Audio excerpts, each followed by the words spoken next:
Welcome to Krishna Reddy academy అండి. Krishna Reddy academy తరఫున ప్రతి ఒక్కరు కూడా స్వాగతం సుస్వాగతం. మన యూట్యూబ్లో లైవ్ చూస్తున్నటువంటి ప్రతి ఒక్కరికి కూడా పేరు పేరున ధన్యవాదాలు. సో మన కృష్ణారెడ్డి అకాడమీలో ఏ విధంగా కంటెంట్ అందిస్తున్నాం అన్నది ఈరోజు మీరు మన పాలిటీ టాపిక్ ఏదైతే ఉందో పాలిటీ టాపిక్ని పరిశీలించవచ్చు. ఈ పాలిటీ టాపిక్ పరిశీలించిన తర్వాత మీరు డిసైడ్ అవ్వచ్చు 100%. ఓకే అండి. సో దాంట్లో భాగంగానే మన పాలిటీ టాపిక్లో భాగంగా ఈరోజు మనం మాట్లాడేటువంటి అంశం ఏంటంటే రాజ్యాంగ పరిషత్ ఏదైతే ఉందో ఈ రాజ్యాంగ పరిషత్ అనే టాపిక్ మీకోసం ఈరోజు మాట్లాడడం జరుగుతుంది. దీనిపైన ఎన్ని రకాల బిట్లు వచ్చే అవకాశాలు ఉన్నాయి. ఇది చాలా బేసిక్ టాపిక్ ఏదైతే ఉందో బేసిక్ టాపిక్. పాలిటీకి ప్రతి టాపిక్ని కూడా నువ్వు టచ్ చేయాలి అనుకుంటే ఈ యొక్క రాజ్యాంగ పరిషత్ అనే టాపిక్ ఏదైతే ఉందో చాలా చాలా కీలకమైనటువంటిది. సో గమనిస్తూ ఉండండి. ఈ రాజ్యాంగ పరిషత్ అనే పదం దీనికోసం మనం మాట్లాడితే ప్రపంచంలో మొట్టమొదటిసారిగా రాజ్యాంగ పరిషత్కు ఏర్పడినటువంటి దేశం ఏదంటే మన అమెరికా ఏదైతే ఉందో అమెరికా. ప్రపంచ చరిత్రలో మొదటిసారిగా 1787 సంవత్సరంలో అమెరికాలో జరిగినటువంటి ఫిలడెల్ఫియన్ సమావేశం ఏదైతే ఉందో చాలా క్లారిటీగా చూడండి. ఆ అక్షరాలను కూడా కంటికి అద్దీనిలా చూపిస్తూ 1787 అమెరికాలో జరిగిన ఫిలడెల్ఫియన్ కాన్వెన్షన్ ఏదైతే ఉందో ప్రపంచంలోని మొట్టమొదటి రాజ్యాంగ పరిషత్తుగా ఏర్పడినటువంటి దేశం ఏదంటే అమెరికా. అది అమెరికా దేశం ఏదైతే ఉందో అమెరికా దేశం కూడా బ్రిటిష్ వారి యొక్క వలస రాజ్యంలోనే భాగంగానే ఉండేది. కానీ ఈ అమెరికా కూడా 1787 సంవత్సరం ఏదైతే ఉందో 1787 సంవత్సరం ఏదైతే ఉందో ఈ 1787 సంవత్సరంలో దీనికి కూడా ఇండిపెండెన్స్ రావడం జరిగింది. దాంట్లో భాగంగానే ఈ అమెరికా ఫ్లాగ్లో మీరు ఒకసారి పరిశీలించినట్లయితే ఈ అమెరికా దేశంలో దగ్గర 50 తెగలు ఉండేవి. ఈ 50 తెగలు అంటే 50 ఇప్పుడు చూస్తాము అమెరికా ఫ్లాగ్లో 50 స్టార్లు కనిపిస్తూ ఉన్నాయి. అమెరికా దేశం ఏదైతే ఉందో అమెరికా దేశంలో అమెరికా యొక్క ఫ్లాగ్ ఏదైతే ఉందో ఫ్లాగ్లో 50 స్టార్లు కనిపిస్తూ ఉంటాయి. ఒక్కొక్క స్టార్ ఏమో ఒక్కొక్క తెగకి అంటే ఒక్కొక్క దేశానికి సూచిస్తూ ఉంది. అది అమెరికా కూడా సమైక్య దేశంగానే ఈ సమైక్య ఏదైతే ఉందో సమైక్య దేశంగానే ఏర్పడింది. అవసరమైతే ఆ దేశాలన్నీ కూడా కలిసి ఉంటాయి. లేదనుకుంటే సపరేట్ దేశం కావాలనుకుంటే ఆ 50 దేశాల్లో 50 దేశాలు కూడా అయ్యే అవకాశము ఉన్నటువంటి దేశము అమెరికా. సో భారతదేశం వల్లే యూనియన్ అనే పదం మన అమెరికా రాజ్యాంగంలో లేదండి. ఏముందంటే సమైక్య అనే పదం ఏదైతే ఉందో ఈ సమైక్య అనే పదం ఉంది. కాబట్టి అమెరికా ఏదైతే ఉందో అమెరికాకు అవసరం అనుకుంటే అది 50 దేశాలకు కూడా విడిపోయే అవకాశం ఉంది. కానీ భారతదేశం మాత్రం విడిపోవడానికి అవకాశం లేదు. ఎందుకంటే భారత్లో యూనియన్ అనే పదం ఉంది. ఈ యూనియన్ అనే పదం ఉండడం వల్ల భారతదేశం ఎన్ని రాష్ట్రాలకైనా విడిపోవచ్చు. కానీ భారత భూభాగం నుంచి భారత సరిహద్దుల నుంచి ఒక వేరే దేశంగా ఏర్పడడానికి అవకాశం మాత్రం లేదు. అందుకే ఆ రోజు మన అంబేద్కర్ చాలా దూరదృష్టితో ఆలోచించి మన భారతదేశంలో రాజ్యాంగంలో యూనియన్ అనే పదాన్ని చేర్చారు. అయితే సమైక్య లక్షణాలు భారత రాజ్యాంగంలో ఉన్నాయి. కానీ ఈ యూనియన్ అనే పదం ఏదైతే ఉందో యూనియన్ అనే పదం పెట్టారు. అయితే మనం దేనికోసం మాట్లాడుతున్నామంటే అమెరికా కోసం మాట్లాడుతున్నాము. ప్రపంచంలో మొట్టమొదటి రాజ్యాంగ పరిషత్ కోసం ఏర్పడిన దేశం ఏదంటే ఈ అమెరికా ఏదైతే ఉందో అమెరికా ఏ సమావేశంలో అంటే ఈ ఫిలడెల్ఫియన్ కాన్వెన్షన్ ఏదైతే ఉందో ఆ కాన్వెన్షన్ ప్రకారం ప్రపంచంలో ఏర్పడింది. ఈ అమెరికా కూడా 50 తెగలుగా ఉండేది. మన అమెరికా వాషింగ్టన్ DC ఎవరైతే ఉన్నారో ఆ 50 తెగలను ఏకం చేసి బ్రిటిష్ వారిని స్వాతంత్రం పొంది ఆ 50 దేశాలు విడిపోవడానికి సిద్ధమవుతున్న సమయంలో నెక్స్ట్ డే అందరూ కూడా ఆలోచించి మళ్ళీ మనము 50 దేశాలు విడిపోతే మళ్ళీ ఎవరో వచ్చి ఆక్రమించుకొని మళ్ళీ చిన్న రాజ్యాలు కాబట్టి ఆక్రమించుకుంటే మళ్ళీ వేరే పాలనలోకి వెళ్ళే అవకాశం ఉందని చెప్పి మళ్ళీ అవన్నీ కూడా సంయుక్త అమెరికా అన్నీ కూడా ఒకే దేశంగా ఏర్పడ్డాయి. 50 దేశాలు కూడా ఒకే దేశంగా ఏర్పడ్డాయి. అదే యునైటెడ్ స్టేట్స్ ఆఫ్ అమెరికా ఏదైతే ఉందో అమెరికా అండి. అందుకే ప్రపంచంలో మొట్టమొదటి రాజ్యాంగ పరిషత్ ఏర్పడిన దేశం ఏదంటే అమెరికా ఏదైతే ఉందో అమెరికా. ఏ సంవత్సరంలో అంటే 1787 ఏదైతే ఉందో 7. అదేవిధంగా చూడండి ఈ రాజ్యాంగ పరిషత్ కోసం డిమాండ్ చేసిన భారతదేశంలోని పార్టీ ఏది అని ముందు అడుగుతారండి. లాస్ట్ టైం అడిగాడు భారతదేశంలో రాజ్యాంగ పరిషత్ కోసము డిమాండ్ చేసిన మొదటి రాజకీయ పార్టీ ఏది అని అడిగారండి. మన స్వరాజ్ పార్టీ ఏదైతే ఉందో ఇక్కడ చూడండి భారతదేశంలో రాజ్యాంగ పరిషత్ కావాలని అధికారికంగా డిమాండ్ చేసిన మొదటి రాజకీయ పార్టీ ఏదంటే ఈ స్వరాజ్ పార్టీ. ఈ స్వరాజ్ పార్టీ ఏదైతే ఉందో ఈ స్వరాజ్ పార్టీ అనేది మొదటిసారిగా భారత రాజ్యాంగం కోసము రాజ్యాంగ పరిషత్ కోసం డిమాండ్ చేసినటువంటి రాజకీయ పార్టీ. ఈ స్వరాజ్ పార్టీని 1923 సంవత్సరంలో మన మోతీలాల్ నెహ్రూ మరియు సిఆర్ దాస్, చిత్తరంజన్ దాస్ ఎవరైతే ఉన్నారో వాళ్ళు ఏర్పాటు చేయడం జరిగింది. సో రాజ్యాంగ పరిషత్ కోసం మొదటిసారిగా డిమాండ్ చేసినటువంటి రాజకీయ పార్టీ ఏది అంటే మన స్వరాజ్ పార్టీ ఏదైతే ఉందో స్వరాజ్ పార్టీ అండి.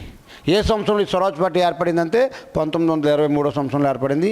ఎవరు ఏర్పాటు చేశారంటే మోతీలాల్ నెహ్రూ అండ్ సిఆర్ దాస్, చిత్తరంజన్ దాస్ ఎవరైతే ఉన్నారో ఇద్దరు కూడా దీన్ని ఏర్పాటు చేశారు. అండ్ ఈ స్వరాజ్ పార్టీ కోసం సపరేట్గా మళ్ళీ మాట్లాడదాము. అయితే చూడండి, అయితే స్వరాజ్ అనే పదాన్ని మొదటిసారిగా ఉపయోగించినటువంటి వ్యక్తి ఎవరు అని లాస్ట్ టైం బిట్టాడు గారండి. ఈ స్వరాజ్ అనే పదం ఏదైతే ఉందో, ఈ స్వరాజ్ అనే పదాన్ని మొదటిసారిగా ఉపయోగించినటువంటి వ్యక్తి ఎవరంటే మనకి దాదాబాయి నౌరోజీ ఎవరైతే ఉన్నారో, the grand old man of India, drain సిద్ధాంతాన్ని ప్రతిపాదించినటువంటి వ్యక్తిగా ఆయన గుర్తింపు పొందారు. భారతదేశ సంపద తరలింపు సిద్ధాంతాన్ని ఆయనే కనుగొన్నారు. పార్లమెంట్ అంటే బ్రిటన్ పార్లమెంట్కి ఎన్నికైన మొదటి భారతీయుడు ఎవరంటే దాదాబాయి నౌరోజీ ఎవరైతే ఉన్నారో ఆయన. బ్రిటిష్ పార్లమెంట్కి ఎన్నికైన మొదటి భారతీయుడు దాదాబాయి నౌరోజీ. ఏ నియోజకవర్గం నుంచి అని లాస్ట్ టైం అడిగారు. పిన్స్బరీ ఏదైతే ఉందో మన పిన్స్బరీ నియోజకవర్గం నుంచి ఎన్నికైనటువంటి వ్యక్తి దాదాబాయి నౌరోజీ. ఓకే అండి, ఇన్ని విధాలుగా అనేక రకాల బిట్లు దీనిపైన వచ్చే అవకాశం ఉంది. అయితే ఈ స్వరాజ్ అనే పదాన్ని మొదటిసారిగా ఉపయోగించిన వ్యక్తి ఎవరంటే మన దాదాబాయి నౌరోజీ ఎవరైతే ఉన్నారో దాదాబాయి నౌరోజీ. ఇక్కడ చూడండి, జాతీయ ఉద్యమంలో స్వరాజ్ అనే పదాన్ని మొట్టమొదటిసారిగా ఉపయోగించిన జాతీయ ఉద్యమ నాయకుడు ఎవరంటే దాదాబాయి నౌరోజీ ఎవరైతే ఉన్నారో ఆయన. చూడండి, ప్రతిదీ కూడా బిట్ అండి, ప్రతిదీ కూడా మీకు ఏ విధంగా క్వశ్చన్ వచ్చింది అని దీనిలో ప్రకారమే మనం వెళ్తున్నాం. అకార్డింగ్ టు సెంటెన్స్ ప్రకారము ప్రతిదీ కూడా మీకు బిట్ రూపంలో వచ్చే విధంగా వెళ్తున్నాం. అదేవిధంగా నెక్స్ట్ చూడండి, ఇదే రాజ్యాంగ పరిషత్ కోసము మన మహాత్మా గాంధీ ఎవరైతే ఉన్నారో మహాత్మా గాంధీ.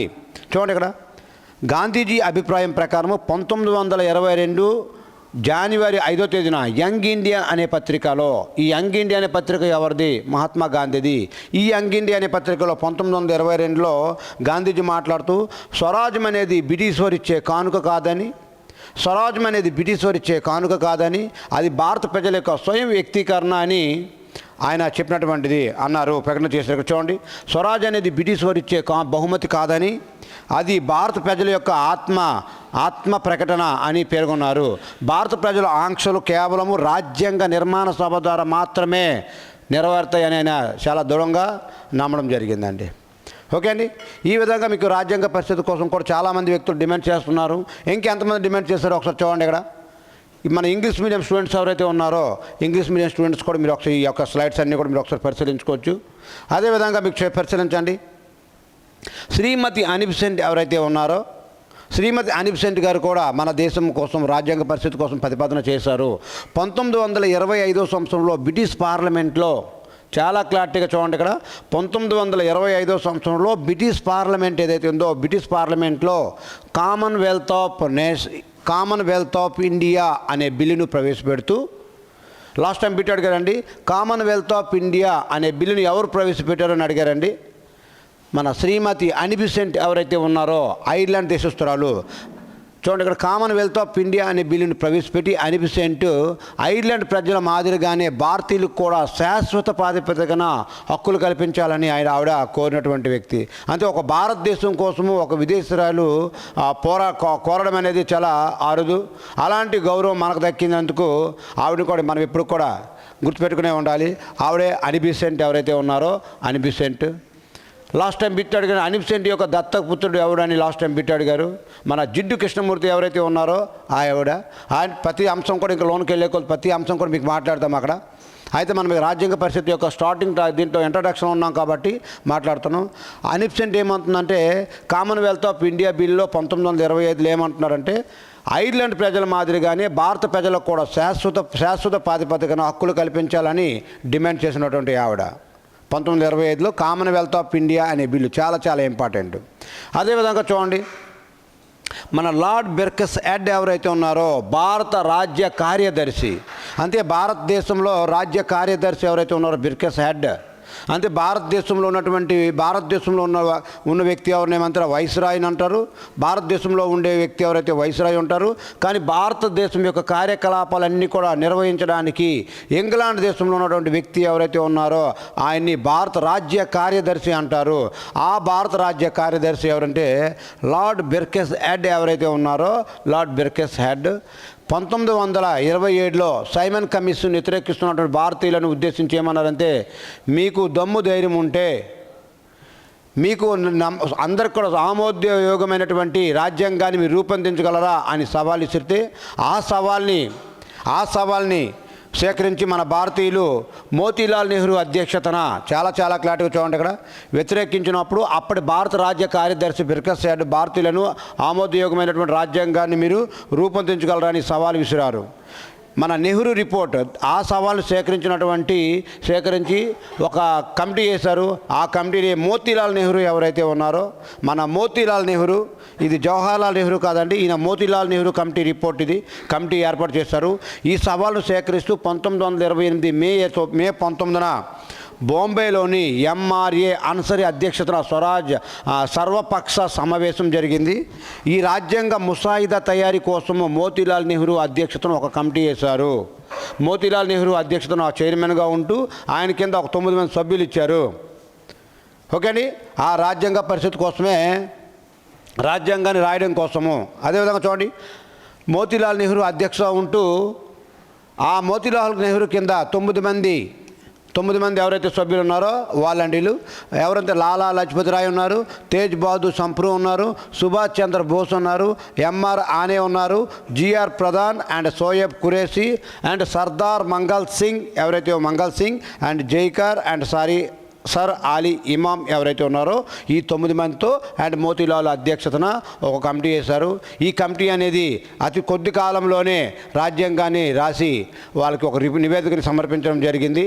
కానీ ఆ మోతీలాల్ నెహ్రూ యొక్క నివేదికను వ్యతిరేకించినటువంటి మొదటి వ్యక్తి ఎవరని లాస్ట్ టైం బిట్టు అడిగారు. తన మోతీలాల్ నెహ్రూ యొక్క కుమారుడైనటువంటి మన జవహర్లాల్ నెహ్రూ ఎవరైతే ఉన్నారో తన తండ్రి యొక్క నివేదికను వ్యతిరేకించిన మొదటి వ్యక్తిగా ఆయనే పేరు పొందారు.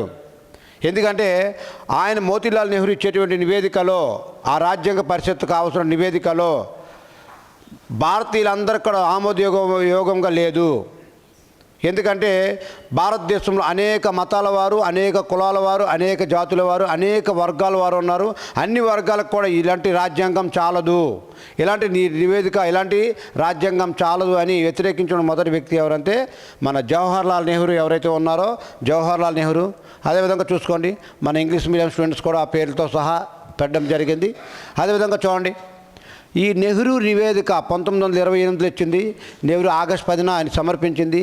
దీన్ని నెహ్రూ రిపోర్టుగా ప్రసిద్ధి చెంది సొంత రాజ్యాంగం కోసం భారతీయులు చేసిన నిర్మాణాత్మక ప్రయత్నం చరిత్రలో నిలిచింది.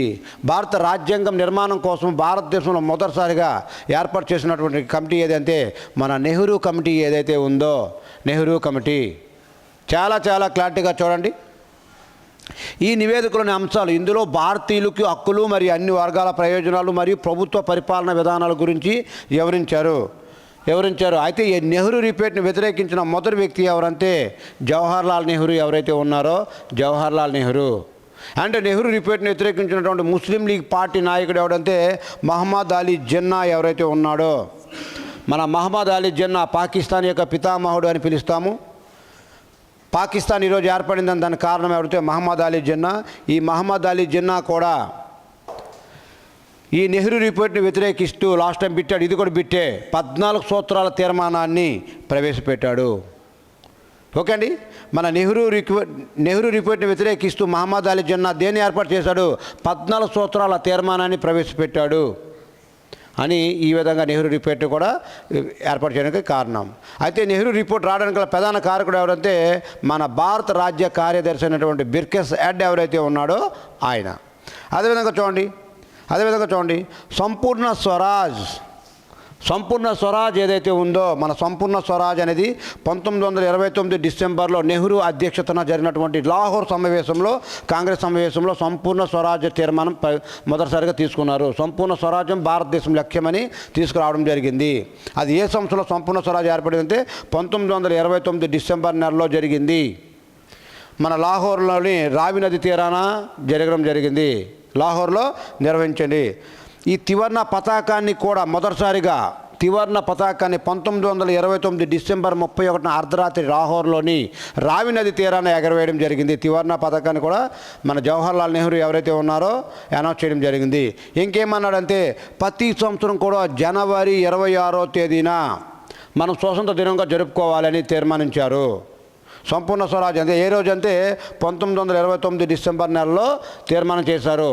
అండ్ డిసెంబర్ 31 తేదీన భారతదేశంలో మొదటిసారిగా మన త్రివర్ణ పతాకం ఏదైతే ఉందో ఈ త్రివర్ణ పతాకాన్ని ఎగరవేయడం జరిగింది. అండ్ ఎగరవేస్తూ ఆయన ఏమన్నారంటే ప్రతి సంవత్సరం కూడా జనవరి 26వ తేదీన మన సంపూర్ణ స్వాతంత్ర దినంగా జరుపుకోవాలని నిర్ణయించారు. కానీ అనివార్య కారణాల వల్ల ప్రతి ఒక్క నాయకుడిని కూడా ఏ రోజైతే మన ఈ తీర్మానం ఇచ్చారో మన బ్రిటిష్ ప్రభుత్వం ఏం చేసిందంటే ప్రతి ఒక్క ఇంపార్టెంట్ నాయకులందరినీ కూడా హౌస్ అరెస్ట్ చేసింది. ఏ రోజైతే హౌస్ అరెస్ట్ చేసిందో ప్రతి నాయకుడు కూడా మరి ఇంకా బయటికి రావడానికి అవకాశం లేదు. సాధారణమైన ప్రజలు మాత్రమే వాళ్ళు అనుకున్నటువంటి ప్లేస్కి వెళ్ళారు, కానీ అనుకున్నటువంటి రిజల్ట్ రాలేదు. కానీ మనకి ప్రకటించడం అయితే జనవరి 26, 1930 జనవరి 26వ తేదీ నుంచి జరుపుకోవాలని నిర్ణయించారు. కానీ బ్రిటిష్ వాళ్ళే పాలిస్తూ ఉన్నారు. మనకి ఎటువంటి స్వాతంత్రం కూడా మనకు రాలే. ఓకే అండి, వాళ్ళే పాలిస్తున్నటువంటి రోజులు. కానీ ప్రతి నాయకుడు కూడా హౌస్ అరెస్ట్గా చేయబడ్డారు. సో దీంట్లో భాగంగానే ప్రతి వ్యక్తి కూడా హౌస్ అరెస్ట్లో ఉండి ఎవరు కూడా జనవరి 26 పాల్గొలేకపోయారు. కాలక్రమంలో ఈ జనవరి 26 అయిన తర్వాత ప్రతి నాయకుడిని కూడా విడిచిపెట్టిన తర్వాత నాయకులేమో జనాల్లోకి వెళ్ళిన తర్వాత హేళన చేయడం మొదలెట్టారు. జనవరి 26 అని. కాబట్టి ఇది యొక్క మాట ఈ మాట ఏదైతే ఉందో జవహర్లాల్ నెహ్రూ యొక్క మైండ్లో బాగా ఫిక్స్ అయిపోయినటువంటి సందర్భము. అందుకే మన భారత రాజ్యాంగం 1949 నవంబర్ 26వ తేదీన రాయడం అయిపోయినప్పటికీ 1949 నవంబర్ 26వ తేదీ నాటికి భారత రాజ్యాంగము అంటే 2 సంవత్సరాల 11 నెలల 18 రోజులు పట్టింది. నవంబర్ 26 నాటికి భారత రాజ్యాంగం అనే పుస్తకం రాయడము అయిపోయింది. కానీ నవంబర్ 26 అయిపోయింది కాబట్టి నెక్స్ట్ నవంబర్ 27వ తేదీన అమల్లోకి వచ్చేయాలి. కానీ అలా రాలే. దగ్గరగా అక్కడికి 2 నెలల పాటు వెయిట్ చేశారు. ఎందుకోసమంటే 1930 జనవరి 26వ తేదీన సంపూర్ణ స్వాతంత్ర దినంగా జరుపుకోవాలని చెప్పి ఆ రోజు నిర్ణయించేటువంటి డేట్ ఏదైతే ఉందో ఆ డేట్ ప్రకారమే భారత రాజ్యాంగం ఎప్పుడు అమల్లోకి వచ్చింది అంటే 1950 జనవరి 26 ఏదైతే ఉందో ఈ 1950 జనవరి 26 ఏదైతే ఉందో ఈ జనవరి 26వ తేదీన మీకు భారత రాజ్యాంగం అమల్లోకి వచ్చింది. లాస్ట్ టైం అడిగాడు భారత రాజ్యాంగం ఎప్పుడు ఆమోదించింది. ఇదిగోండి 1949 నవంబర్ 26వ తేదీన భారత రాజ్యాంగం ఆమోదించింది. కానీ అమల్లోకి వచ్చింది మాత్రము 1950 జనవరి 26 ఏదైతే ఉందో జనవరి 26వ తేదీన భారత రాజ్యాంగము అమల్లోకి వచ్చింది. దానికి గల కారణం ఏంటంటే ఇదిగోండి ఈ తీర్మానం ఏదైతే ఉందో ఈ తీర్మానంలో 1929 డిసెంబర్ 31వ తేదీన త్రివర్ణ పతాకాన్ని ఎగరేశారు. అప్పుడే డిసైడ్ చేసినటువంటి తీర్మానం ప్రకారము జనవరి 26, 1930 జరుపుకోవాలి, ప్రతి సంపూర్ణ స్వాతంత్ర దినం జరుపుకోవాలని నిర్ణయించారు. కానీ ఆ రోజు జరగల. కాలక్రమంలో 1947లో మనకు స్వాతంత్రం వచ్చింది. కానీ అక్కడ భారత రాజ్యాంగం అనే పరిస్థితిని రాయడం మొదలెట్టాము. భారత రాజ్యాంగం అనే పుస్తకం రాయడానికి మొత్తం పట్టినటువంటి మనకి రోజులు 2 సంవత్సరాల 11 నెలల 18 రోజులు ఏదైతే ఉందో 18 రోజులు పట్టింది మనకి. ఓకే అండి, ఈ విధంగా మనకు సంపూర్ణ స్వరాజ్ అనేది కూడా మొదటిసారిగా 1929 లాహోర్ సమావేశంలో దానికి లాహోర్ సమావేశానికి ఎవరు అధ్యక్షత వహించారంటే మన జవహర్లాల్ నెహ్రూ ఎవరైతే ఉన్నారో ఆయన దానికి అధ్యక్షత వహించారండి. ఓకే అండి, అదేవిధంగా చూస్తానండి ఇంగ్లీష్ మీడియం స్టూడెంట్స్ కూడా ప్రతి స్లైడ్ కూడా ఈచ్ అండ్ ఎవ్రీ స్లైడ్ కూడా మీకు ఇంగ్లీష్ మీడియం కూడా చాలా క్లారిటీగా దొరుకుతుంది మీకు ఇక్కడ. అదేవిధంగా చూడండి 1930 జనవరి 26 కాంగ్రెస్ పిలుపు మేరకు ఈ రోజును సంపూర్ణ దినంగా జరుపుకోనున్నారు. కానీ అందరూ హౌస్ అరెస్ట్ చేయడం వల్ల అది జరగలే. అదేవిధంగా చూడండి, 1934లో భారత రాజ్యాంగ పరిస్థితి ఏర్పాటు గురించి మొట్టమొదటిసారిగా ఎంఎన్ రాయ్ ఎవరైతే ఉన్నారో మానవేంద్రనాథ్ రాయ్, ఎంఎన్ రాయ్ అంటే ఎవరంటే మన మానవేంద్రనాథ్ రాయ్ అండి. ఈయన ప్రతిపాదించారు. ఆయన కమ్యూనిస్ట్ పార్టీ ఏదైతే ఉందో కమ్యూనిస్ట్ పార్టీ యొక్క సభ్యుడు ఎంఎన్ రాయ్. ఓకే అండి, మొట్టమొదటిసారిగా ఆయన ప్రతిపాదించారు. 1934లో భారత రాజ్యాంగ పరిషత్ కోసం మొదటిసారిగా ఒక పార్టీ ఎంఎన్ రాయ్ కూడా ప్రతిపాదించి 1934 సంవత్సరంలో. అదేవిధంగా 1935లో మన ఇండియన్ నేషనల్ కాంగ్రెస్ ఏదైతే ఉందో ఐఎన్సి 1930లో కాంగ్రెస్ పార్టీ తొలిసారిగా అధికారికంగా రాజ్యాంగ పరిషత్ కావాలని డిమాండ్ చేసింది. అప్పటి వరకు అతివాదులు మితవాదులుగా ఉన్నటువంటి వాళ్ళందరూ కూడా ఏం జరిగిందంటే మొదటిసారిగా 1935 సంవత్సరం ఏదైతే ఉందో 1935 సంవత్సరం ఏదైతే ఉందో ఈ 35 సంవత్సరం మొదటిసారిగా అధికారికంగా మనకి మొదటిసారిగా రాజ్యాంగ పరిషత్ కావాలని ఐఎన్సి డిమాండ్ చేసింది 1935లో. అదేవిధంగా చూడండి, 1938 ఏం జరిగిందంటే వయోజన ఓటు హక్కు ద్వారా ఎన్నుకోబడిన సభ్యులతో రాజ్యాంగం రూపొందించాలని నెహ్రూ ఆకాంక్షించారు. అంతే, వయోజన ఓటు హక్కు ద్వారా ఎన్నుకోబడాలని ఆయన ఆకాంక్షించారు. మన జవహర్లాల్ నెహ్రూ ఎవరైతే ఉన్నారో ఆయన ఆకాంక్షించారు. ఏ సంవత్సరంలో అంటే 1938 సంవత్సరం ఏదైతే ఉందో 38 సంవత్సరము. అంతే, రాజ్యాంగ పరిషత్ కోసం బేస్ లెవెల్ పాయింట్ నుంచి ఎంత ఎడ్జ్లో ఉందో అంత ఎడ్జ్ నుంచి కూడా ప్రతి అంశం కూడా అలా చూస్తున్నాండి. మీకు ఏ రేంజ్ వరకు తీసుకెళ్ళి ప్రతి పాయింట్ కూడా మీకు మిస్ అవనంత విధంగా మీకు ఏర్పాటు చేయడం జరుగుతుంది. అదేవిధంగా చూడండి, 1939 భారతీయులతో కూడినటువంటి రాజ్యాంగ పరిషత్ ద్వారానే మత కుల సమస్యలు పరిష్కారం అవుతాయని గాంధీజీ హరిజన్ పత్రిక ద్వారా చాలా క్లారిటీ. గాంధీజీ కూడా 1939 ఇంకో కొడిషన్ ఏమి ఇచ్చారంటే భారతీయులతో కూడినటువంటి రాజ్యాంగ పరిషత్ ద్వారానే మత కుల సమస్యలు పరిష్కారం అవుతాయని ఆయన హరిజన్ అనే పత్రిక ద్వారా వివరించారు.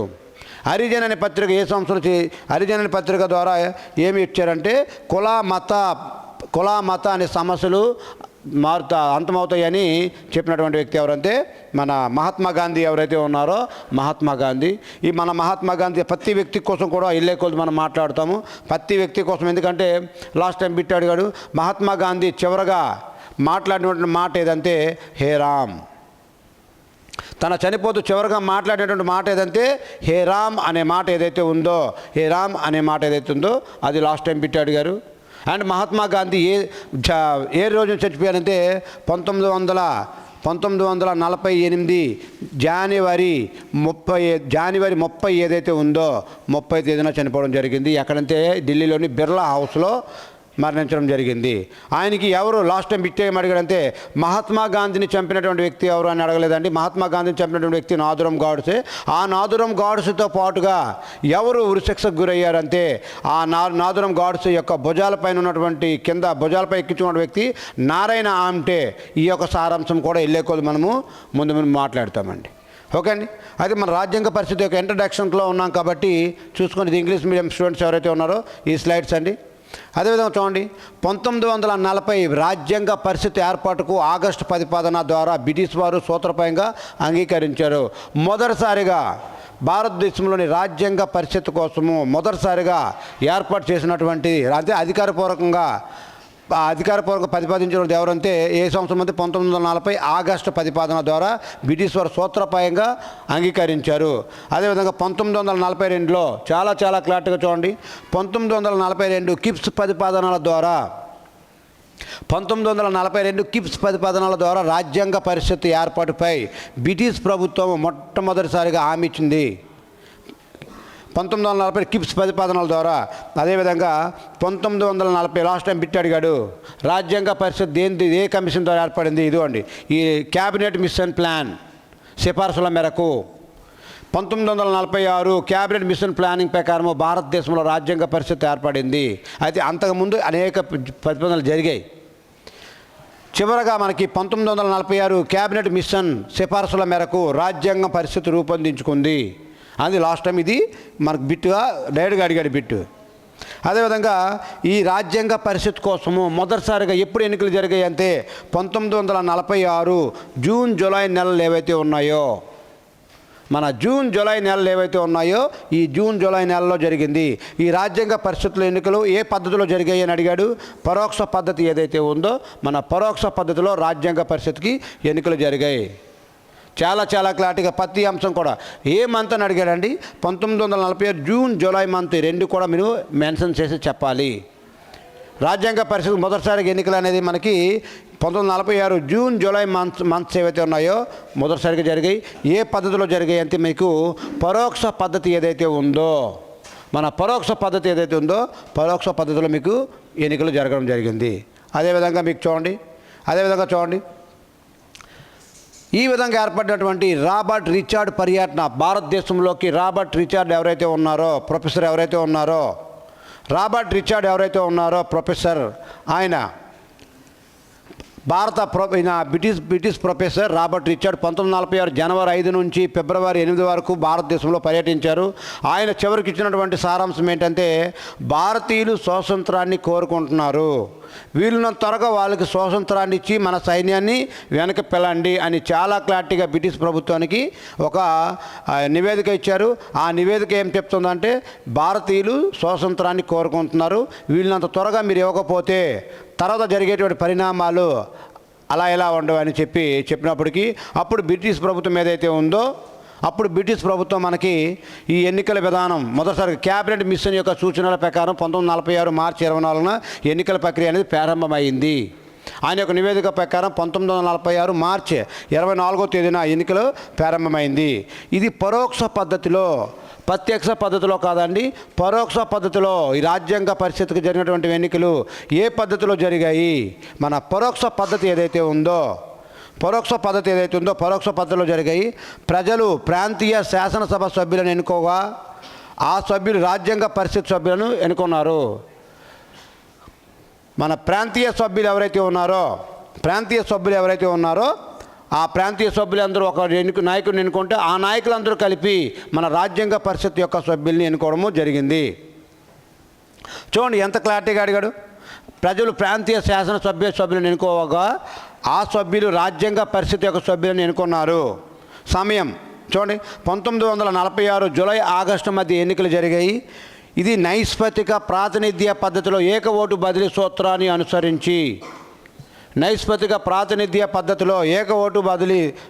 అనుసరించి మనకి ఎన్నికలు జరిగాయి.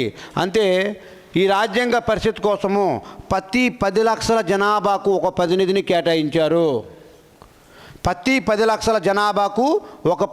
కేటాయించారు.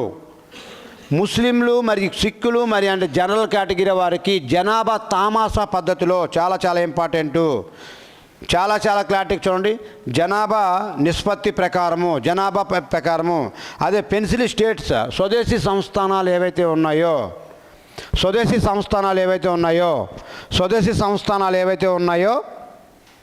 చూడండి.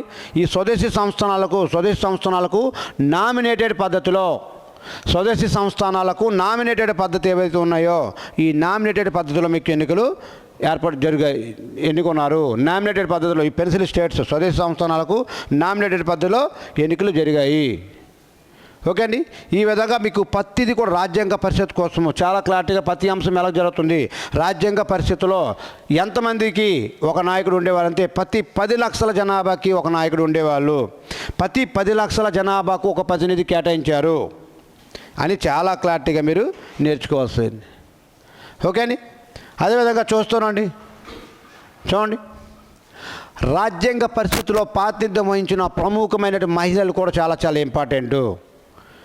రాజ్యాంగ పరిషత్కి లాస్ట్ టైం బిట్టెం అడిగినంత రాజ్యాంగ పరిషత్కి మన ఏపీలో జరిగినటువంటి ఎగ్జామ్ ఏదైతే ఉందో రాజ్యాంగ పరిషత్కి ఆంధ్రప్రదేశ్ నుంచి అదే మన తెలంగాణ నుంచి ఆంధ్ర ప్రాంతం నుంచి ఎంతమంది వెళ్ళడం జరిగింది అని చాలా క్లారిటీగా అడిగారు.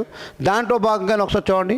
మన రాజ్యాంగ పరిషత్తులో ప్రాతినిధ్యం వహించిన ప్రముఖ మహిళలు సరోజిని నాయుడు. మన సరోజిని నాయుడు అంటే మీకు చెప్పాల్సిన అవసరం లేదు. భారతదేశ మొట్టమొదటి మహిళా గవర్నర్గా పనిచేశారు. ఏ రాష్ట్రానికంటే ఉత్తరప్రదేశ్ రాష్ట్రానికి గవర్నర్గా పనిచేశారు. అండ్ నైటింగేల్ ఆఫ్ ఇండియా, భారత గాన కోకిల ఎవరైతే ఉన్నారో గాన కోకిలగా ఈవిడ వ్యవహరించారు. అదేవిధంగా హంసా మేహతా, అదేవిధంగా దుర్గాబాయి దేశ్ముఖ్, ఈవిడ మీద కూడా లాస్ట్ టైం బిట్టిచ్చారు. అంతర్జాతీయ ఐక్యరాజ్య సమితిలో అటెండ్ అయినటువంటి మొదటి మహిళ, భారతీయ మహిళ ఎవరంటే మన దుర్గాబాయి దేశ్ముఖ్ ఎవరైతే ఉన్నారో ఆవిడ. విజయలక్ష్మి పండిత్, దుర్గాబాయి దేశ్ముఖ్ ఆంధ్ర మహిళ అని కూడా అంటారు. విజయలక్ష్మి పండిత్ కూడా వెళ్ళారు. అదేవిధంగా Raj Kumari Amrit Kaur and Ammu Swaminathan and Annie Mascarene and Begum Aziz Rasul మొదటి ముస్లిం మహిళ, ఏకైక ముస్లిం. రాజ్యాంగ పరిస్థితికి ఎన్నికైనటువంటి మొదటి ముస్లిం మహిళ ఎవరంటే మన బేగం అజీజ్ రసూల్ ఎవరైతే ఉన్నారో ఆవిడ. Dakshayani యాలాయుధన్ and Kamala Chowdary and లీలారే, Purnima Banerjee and రేణుకారే and Sucheta కుపాలాని ఎవరైతే ఉన్నారో సుచేత కుపాలాని. భారతదేశం మొట్టమొదటి మహిళా ముఖ్యమంత్రి ఎవరంటే మన సుచేత కుపాలాని ఎవరైతే ఉన్నారో ఆవిడ. ఓకేని ప్రతి వ్యక్తి కోసం కూడా రానున్న కాలంలో మాట్లాడతాము. అదేవిధంగా చూడండి, ఇదే రాజ్యాంగ పరిషత్తుకు తెలుగు వారు ఎంతమంది ప్రాతినిధ్యం వహించారో ఒకసారి చూడండి. రాజ్యాంగ పరిషత్తులో కీలక పాత్ర పోషించిన తెలుగు యొక్క ప్రముఖులు ఎవరంటే ప్రకాశం పంతులు ఆంధ్ర రాష్ట్రం యొక్క మొట్టమొదటి ముఖ్యమంత్రిగా. తర్వాత ఎన్జి రంగా అంటే కళా వెంకట్రావు, కల్లూరి సుబ్బారావు, రాయలసీమ కుర్రుద్దు లాస్ట్ టైం బిట్ ఇచ్చారండి. ఇది కూడా మీకు మన constable last time bit. Rayalaseema యొక్క కురురుద్దులని ఎవరిని పిలుస్తారు?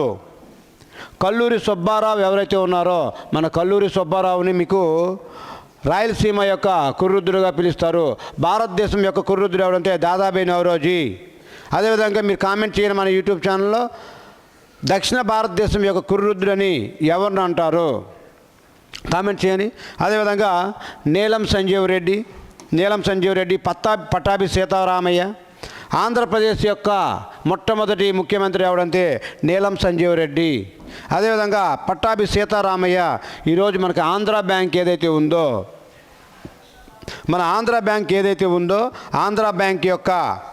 ఆంధ్ర బ్యాంక్ యొక్క స్థాపకుడు ఎవరంటే పట్టాభి సీతారామయ్య. ఓకే అండి. అదేవిధంగా కేశవరావు, దుర్గాబాయి దేశ్ముఖ్ ఎవరైతే ఉన్నారో ఆంధ్ర మహిళ. అంతర్జాతీయ ఐక్యరాజ్య సమితిలో వెళ్ళినటువంటి మహిళ ఎవరంటే విజయలక్ష్మి పండిత్, జవహర్లాల్ నెహ్రూ యొక్క సోదరు ఎవరైతే ఉన్నారో ఆవిడ అంతర్జాతీయ ఐక్యరాజ్య సమితిలో వెళ్ళినటువంటిది.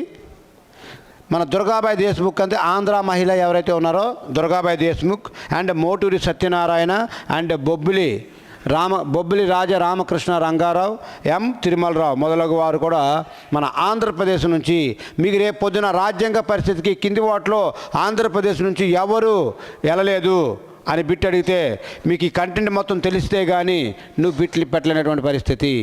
ఈ కింది వాటిలో రాజ్యాంగ పరిషత్తుకు ప్రాతినిధ్యం వహించిన మహిళ ఎవరు అంటే ఈ మహిళల అందరి పేర్లు తెలిస్తే కానీ నువ్వు బిట్టు పెట్టలేనటువంటి పరిస్థితి.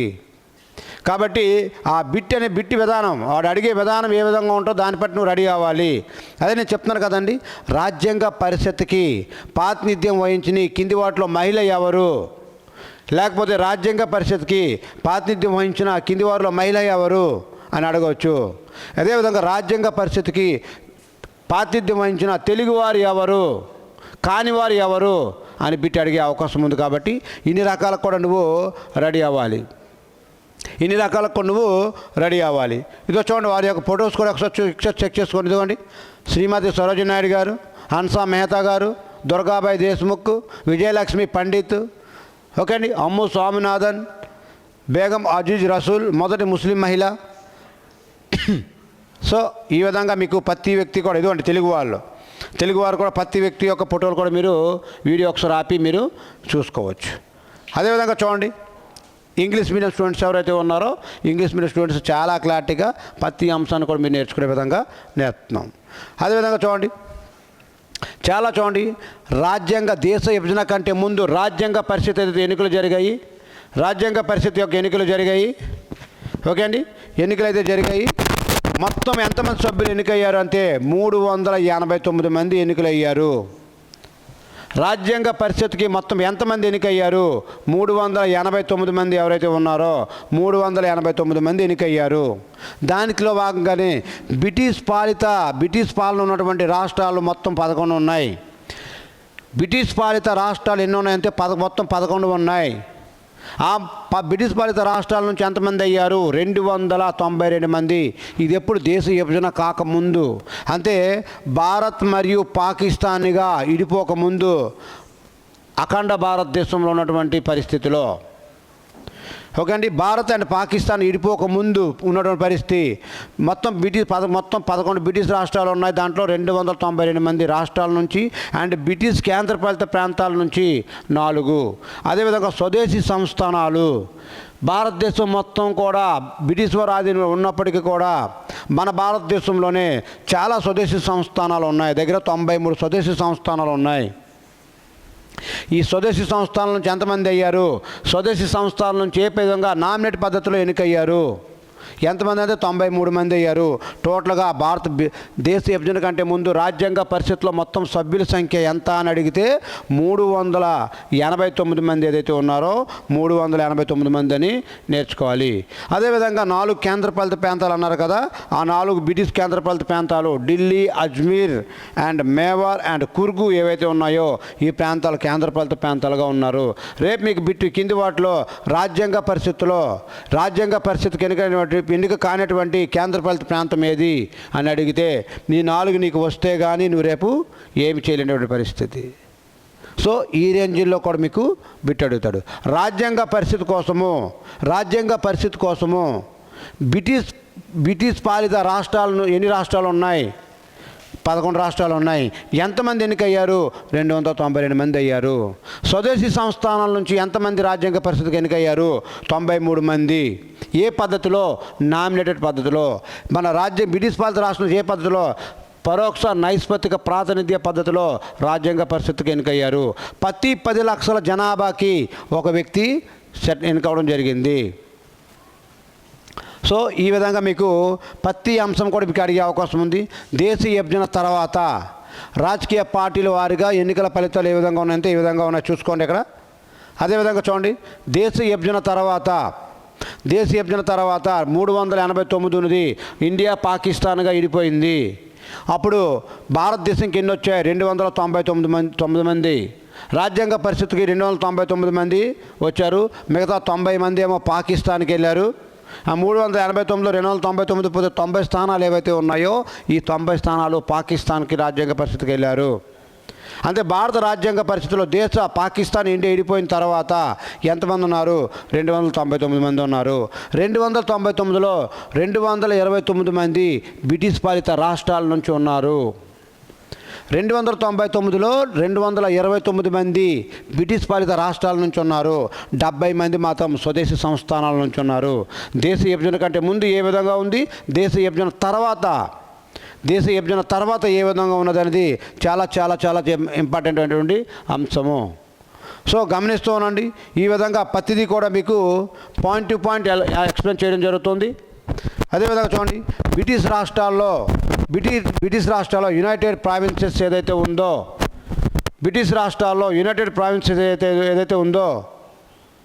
చూడండి, యునైటెడ్ ప్రావిన్సెస్ నుంచి ఎంతమంది అయ్యారు? 55 మంది అయ్యారు. 55 మంది అయ్యారు.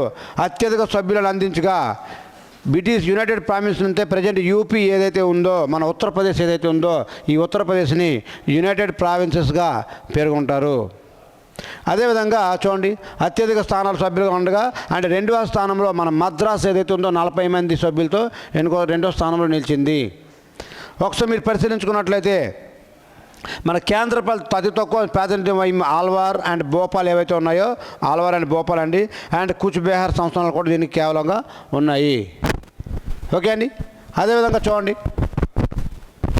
చూడండి చాలా క్లారిటీగా చూడండి, రాష్ట్రాల కేటగిరీ విభజన, ముస్లిం లీగ్ నిరసన కూడా ఈ రాజ్యాంగ పరిషత్ కోసము ఎన్నికల కోసం బ్రిటిష్ రాష్ట్రాలను 3 భాగాలుగా అంటే హిందూ మెజారిటీ ఉన్నటువంటి రాష్ట్రాలు, ముస్లిం మెజారిటీ ఎక్కువ ఉన్నటువంటి రాష్ట్రాలు, అదేవిధంగా కేటగిరీ సిలో అస్సాం హిందువులు మెజారిటీ మరియు బెంగాల్ ముస్లిం మెజారిటీ ఉన్న రాష్ట్రాలు కలిపి ఈ భాగంగా చేశారు. ఫలితంగా కేటగిరీ సి రాష్ట్రాలు ఏవైతే ఉన్నాయో ఇవి మీకు చాలా క్లారిటీగా ఎక్స్ప్లెయిన్. అదేవిధంగా మీరు చూడండి, మన రాజ్యాంగ పరిషత్కు వివిధ సభ్యుల యొక్క వివరాలు కూడా ఒకసారి పరిశీలించండి.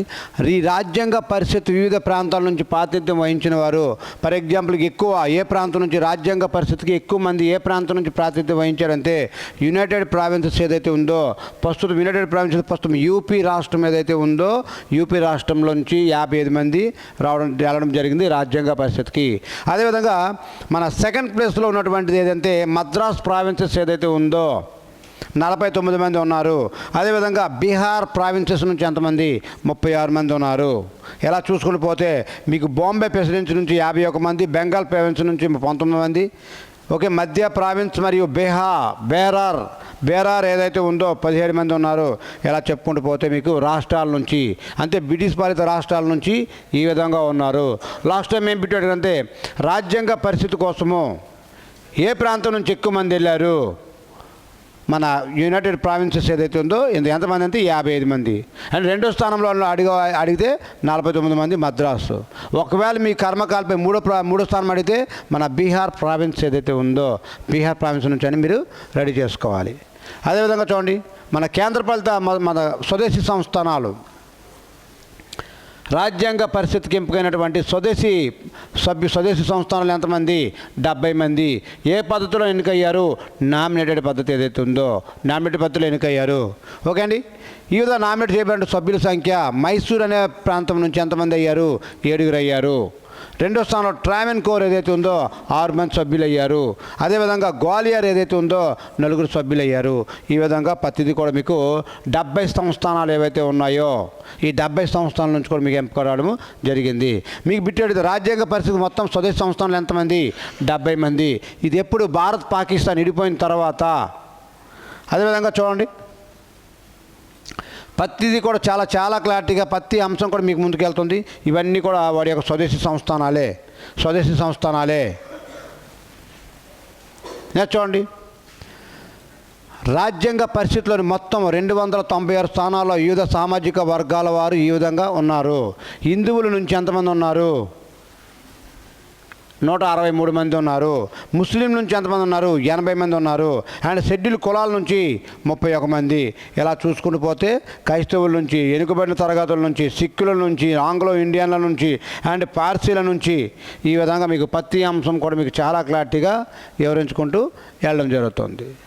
సో మీకు ఏ విధంగా బిట్స్ కవర్ అవుతున్నాయో ప్రతి అంశం కూడా ఎందుకు మీకు తెస్తున్నామంటే చాలా క్లారిటీగా ఆడుతున్నారు. లాస్ట్ టైం రాజ్యాంగ పరిషత్కి నామినేట్ అయిన సభ్యుల సంఖ్య ఎంతమంది, 15 మంది. అండ్ మహిళలు ఎంతమంది, 15 మంది. రాజ్యాంగ పరిషత్కి నామినేట్ అయినటువంటి సభ్యులు ఎంతమంది అంటే 15 మంది. అదేవిధంగా మహిళలు కూడా ఎంతమంది అంటే 15 మంది.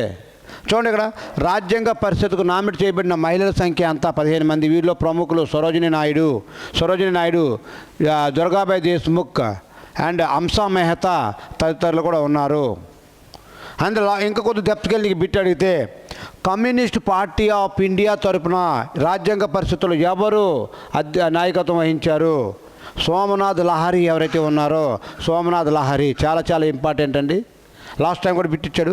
రాజ్యాంగ పరిషత్ కోసము కమ్యూనిస్ట్ పార్టీ తరఫున ఎవరు ఆధిపత్యం ఎన్నికయ్యారు అంటే మన సోమనాథ్ లహరి ఎవరైతే ఉన్నారో సోమనాథ్ లహరి.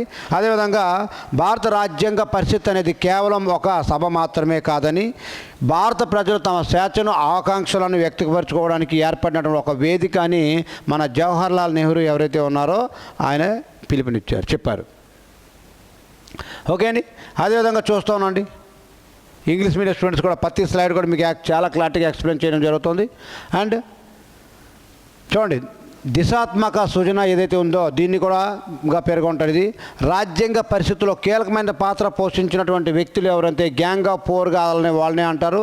ఎవరంటే మన నెహ్రూ, సర్దార్ వల్లభాయ్ పటేల్, రాజేంద్ర ప్రసాద్ మరియు డాక్టర్ బిఆర్ అంబేద్కర్ ఎవరైతే ఉన్నారో ఈ నలుగురును ఆస్టిన్ ఎవరైతే ఉన్నారో ఆస్టిన్ అనే చరిత్రకారుడు రాజ్యాంగ ఒలిగారికి అని ఎవరిని పేర్కొంటారంటే ఈ నలుగురిని పేర్కొంటారు. ఎవరెవరంటే నెహ్రూ, పటేల్, రాజేంద్ర ప్రసాద్ మరియు బిఆర్ అంబేద్కర్ ఎవరైతే ఉన్నారో ఈ నలుగురిని ఒలిగారికి అని ఎవరు ప్రతిపాదించారు అంటే ఆస్టిన్ అనే చరిత్రకారుడు ఎవరైతే ఉన్నారో ఆయన. ఒక గ్యాంగ్ ఆఫ్ 4 అంటారండి. ఈ నలుగురే మొత్తం రాజ్యాంగ పరిషత్తుని మొత్తాన్ని కూడా నడిపించిన వ్యక్తులు ఎవరంటే ఈ నలుగురే. అంతే ప్రపంచంలో ఉన్నటువంటి అన్ని రాజ్యాంగాల్ని సున్నంగా చదివినటువంటి వ్యక్తులుగా, ప్రతి అంశం పైన కమాండింగ్ సాధించినటువంటి వ్యక్తులుగా ఈ నలుగురినే మీకు భావిస్తారు. ఓకే అండి. అదేవిధంగా చూడండి, ప్రపంచంలోని అన్ని ప్రముఖ రాజ్యాంగాలను క్షుణ్ణంగా పరిశీలించిన తర్వాత భారత రాజ్యాంగాన్ని రూపొందించినందుకు చాలా గర్వపడుతున్నాము అని మన డాక్టర్ బిఆర్ అంబేద్కర్ ఎవరైతే ఉన్నారో ఆయన వివరించడం జరిగింది.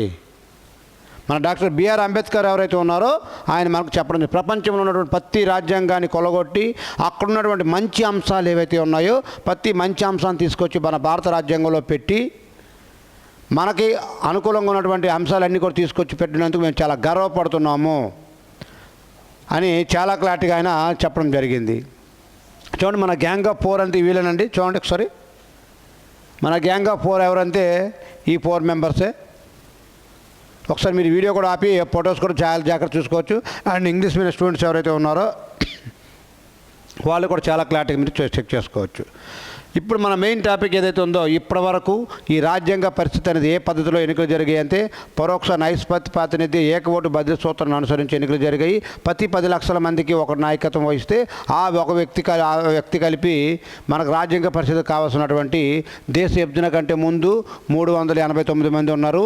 దేశ విభజన తర్వాత 299 మంది ఉన్నారు. ఈ 299 మందిలో 229 మంది ఏమో బ్రిటిష్ రాష్ట్రాల నుంచి, 70 మంది ఏమో స్వదేశీ సంస్థానాల నుంచి అలా ఎన్నికయ్యారు. దాంట్లో ఎక్కువ ఎవరంటే యునైటెడ్ ప్రావిన్సెస్ యూపీ నుంచి ఎన్నికయ్యారు. రెండో స్థానంలో ఏమో మద్రాసు నుంచి 49 మంది, ఇది 55 మంది. యునైటెడ్ ప్రావిన్స్ నుంచి 55 మంది, మద్రాసు నుంచి 49 మంది అని మీరు చాలా క్లారిటీగా నేర్చుకోవాలి. అండ్ బ్రిటిష్ పాలిత స్వదేశీ సంస్థల నుంచి అయితే మైసూరు ఎంతమంది అంటే 7 మంది, ట్రావెన్కోర్ ఎంతమంది అంటే 6 మంది. ఈ విధంగా మీరు ప్రతి అంశం కూడా మీరు చాలా క్లారిటీగా నేర్చుకోవాలి. ఇలాగా ఈ 299 మంది ఎవరైతే ఉన్నారో బ్రిటిష్ భారత పార్లమెంట్ వచ్చింది, అందరూ ఎన్నికయ్యారు. ప్రతి ఒక్కరు కూడా ఢిల్లీ రావడం జరిగింది. ప్రతి ఒక్క సభ్యుడు కూడా భారత ప్రజల యొక్క ప్రతి 10 లక్షల మందికి ఒక నాయకత్వం వహించినటువంటి వ్యక్తిగా ప్రతి వ్యక్తి కూడా మనకి రావడం జరిగింది. ఆ 10 వ్యక్తులందరూ అంతే మనం ఎన్నుకున్నటువంటి నాయకులందరూ కూడా ఎన్నుకొని 299 మంది దేశ విభజన తర్వాత, అంతకుముందు అయితే 389 మంది ఈ నాయకులందరూ కూడా 299 కూడా ఒక దగ్గర రావడం జరిగింది. ఈ రాజ్యాంగ పరిస్థితి సమావేశానికి ఎవరు బహిష్కరించారంటే మనకి ముస్లిం లీగ్ పార్టీ ఏదైతే ఉందో మన ముస్లిం లీగ్ పార్టీ అనేది రాజ్యాంగ పరిస్థితికి బహిష్కరించింది. అయితే ఉన్న దాంట్లోనే రాజ్యాంగ పరిస్థితి ఏర్పాటు చేశారు. దాంట్లో మొదటి సమావేశం చాలా జాగ్రత్తగానండి. మొత్తం రాజ్యాంగ పరిస్థితి యొక్క ఎన్ని సమావేశాలు జరిగాయి అంటే 12 సమావేశాలు జరిగాయి. 11 సమావేశం లాస్ట్ టైం బిట్టుగాడు రాజ్యాంగ పరిస్థితి యొక్క 11వ సమావేశం నాటికి ఎన్ని రోజులైందంటే 165 రోజులైంది. ఈ 12వ సెషన్తో కలిపి ఎన్ని రోజులైందంటే 166 రోజులైంది. ఈ 66వ సెషన్తో కలిపి ఎన్ని రోజులైందంటే 166 రోజులైంది. 166 రోజులైంది. ఓకే అండి. చాలా లాస్ట్ టైం బిట్ అడిగాడు కాబట్టి రాజ్యాంగ పరిస్థితి మొత్తం ఎన్ని రోజులు అయిందంటే 166 రోజులైంది. సో ఈ భారత రాజ్యాంగ పరిస్థితి యొక్క సమావేశాలు చాలా ఇంపార్టెంట్. ఎక్కడ ప్రతి బిట్ కూడా కవర్ చేస్తున్నాడు. ఈ సమావేశాల కాలక్రమము ఈ కీలక నిర్ణయాలు తీసుకోబడ్డాయి. ఈ సమావేశం యొక్క చూడండి, ఈ రాజ్యాంగ పరిస్థితి యొక్క మొదటి సమావేశం చాలా ఇంపార్టెంట్. 1946 డిసెంబర్ 9 నుంచి డిసెంబర్ 23 ఏదైతే ఉందో చాలా ఇంపార్టెంట్ అయినది. అంటే రెండవ సమావేశం కూడా 100% నేర్చుకోవాలి. ఇక్కడ కూడా మీకు బిట్లు కవర్ చేస్తున్నాడు. అండ్ మూడో సమావేశం ఏదైతే ఉందో ఈ మూడో సమావేశం కూడా చాలా కీలకమైనది. ఓకే అండి. ఇవన్నీ మొత్తం ఎన్ని సెషన్స్ మనకు జరిగాయి అంటే మనకి 12 సెషన్స్ జరిగాయి. ముందు మనం ప్రధానంగా నేర్చుకోవాల్సిన మొదటి సెషన్ చాలా జాగ్రత్తగా నేర్చుకుంటే ఈ 2, 3 ఇవన్నీ కూడా మనకి అండ్ 11వ సెషన్ అండ్ 12వ సెషన్ ఏదైతే ఉందో చాలా కీలకమైనది. ఇవన్నీ అంశాల కోసం కూడా మీరు ఇంకా డెప్త్ కావాలంటే మాట్లాడవచ్చు. కానీ మనకి ఎగ్జామ్ పాయింట్లో కవర్ చేసే అంశాల ఒకసారి పరిశీలించండి. చూడండి, 7వ సమావేశం 8 అన్నీ కూడా మనకు అవసరం లేదు. ఈ 11వ సెషన్ చాలా ఇంపార్టెంట్. ఇది ఒక సెక్షన్ ఇంపార్టెంట్, ఈ సెషన్ ఒకటి.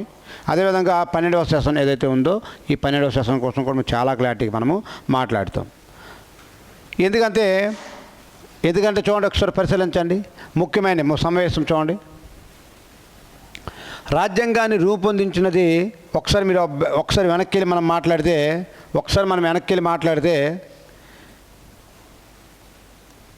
చూడండి ఇక్కడ ఒకసారి మీరు మాకు గమనించండి. చాలా క్లారిటీగా ప్రతి అంశం కూడా మీకు ఎక్స్ప్లెయిన్ చేయడం జరుగుతుంది ఇక్కడ. ఎందుకంటే అనేక బిట్లు కవర్ చేస్తూ ఉన్నాడు. ఏం అడుగుతున్నాడంటే ఈ మొదటి సమావేశం జరిగినటువంటి కాలం ఎప్పటి నుంచి ఎప్పటి వరకు జరిగింది, రాజ్యాంగ పరిస్థితి యొక్క మొదటి సమావేశం ఎప్పటి నుంచి ఎప్పుడు జరిగిందని అడిగాడు.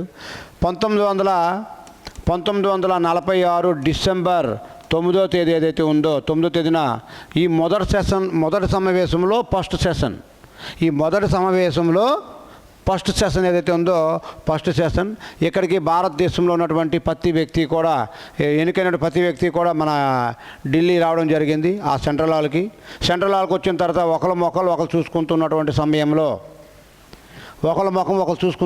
సమయంలో ఒక పైకి మొదటిసారిగా రాజ్యాంగ పరిషత్కి ఎవరు తాత్కాలిక అధ్యక్షుడు అవుతారు ఆ క్రమం కూడా మీరు ఒకసారి చూడండి.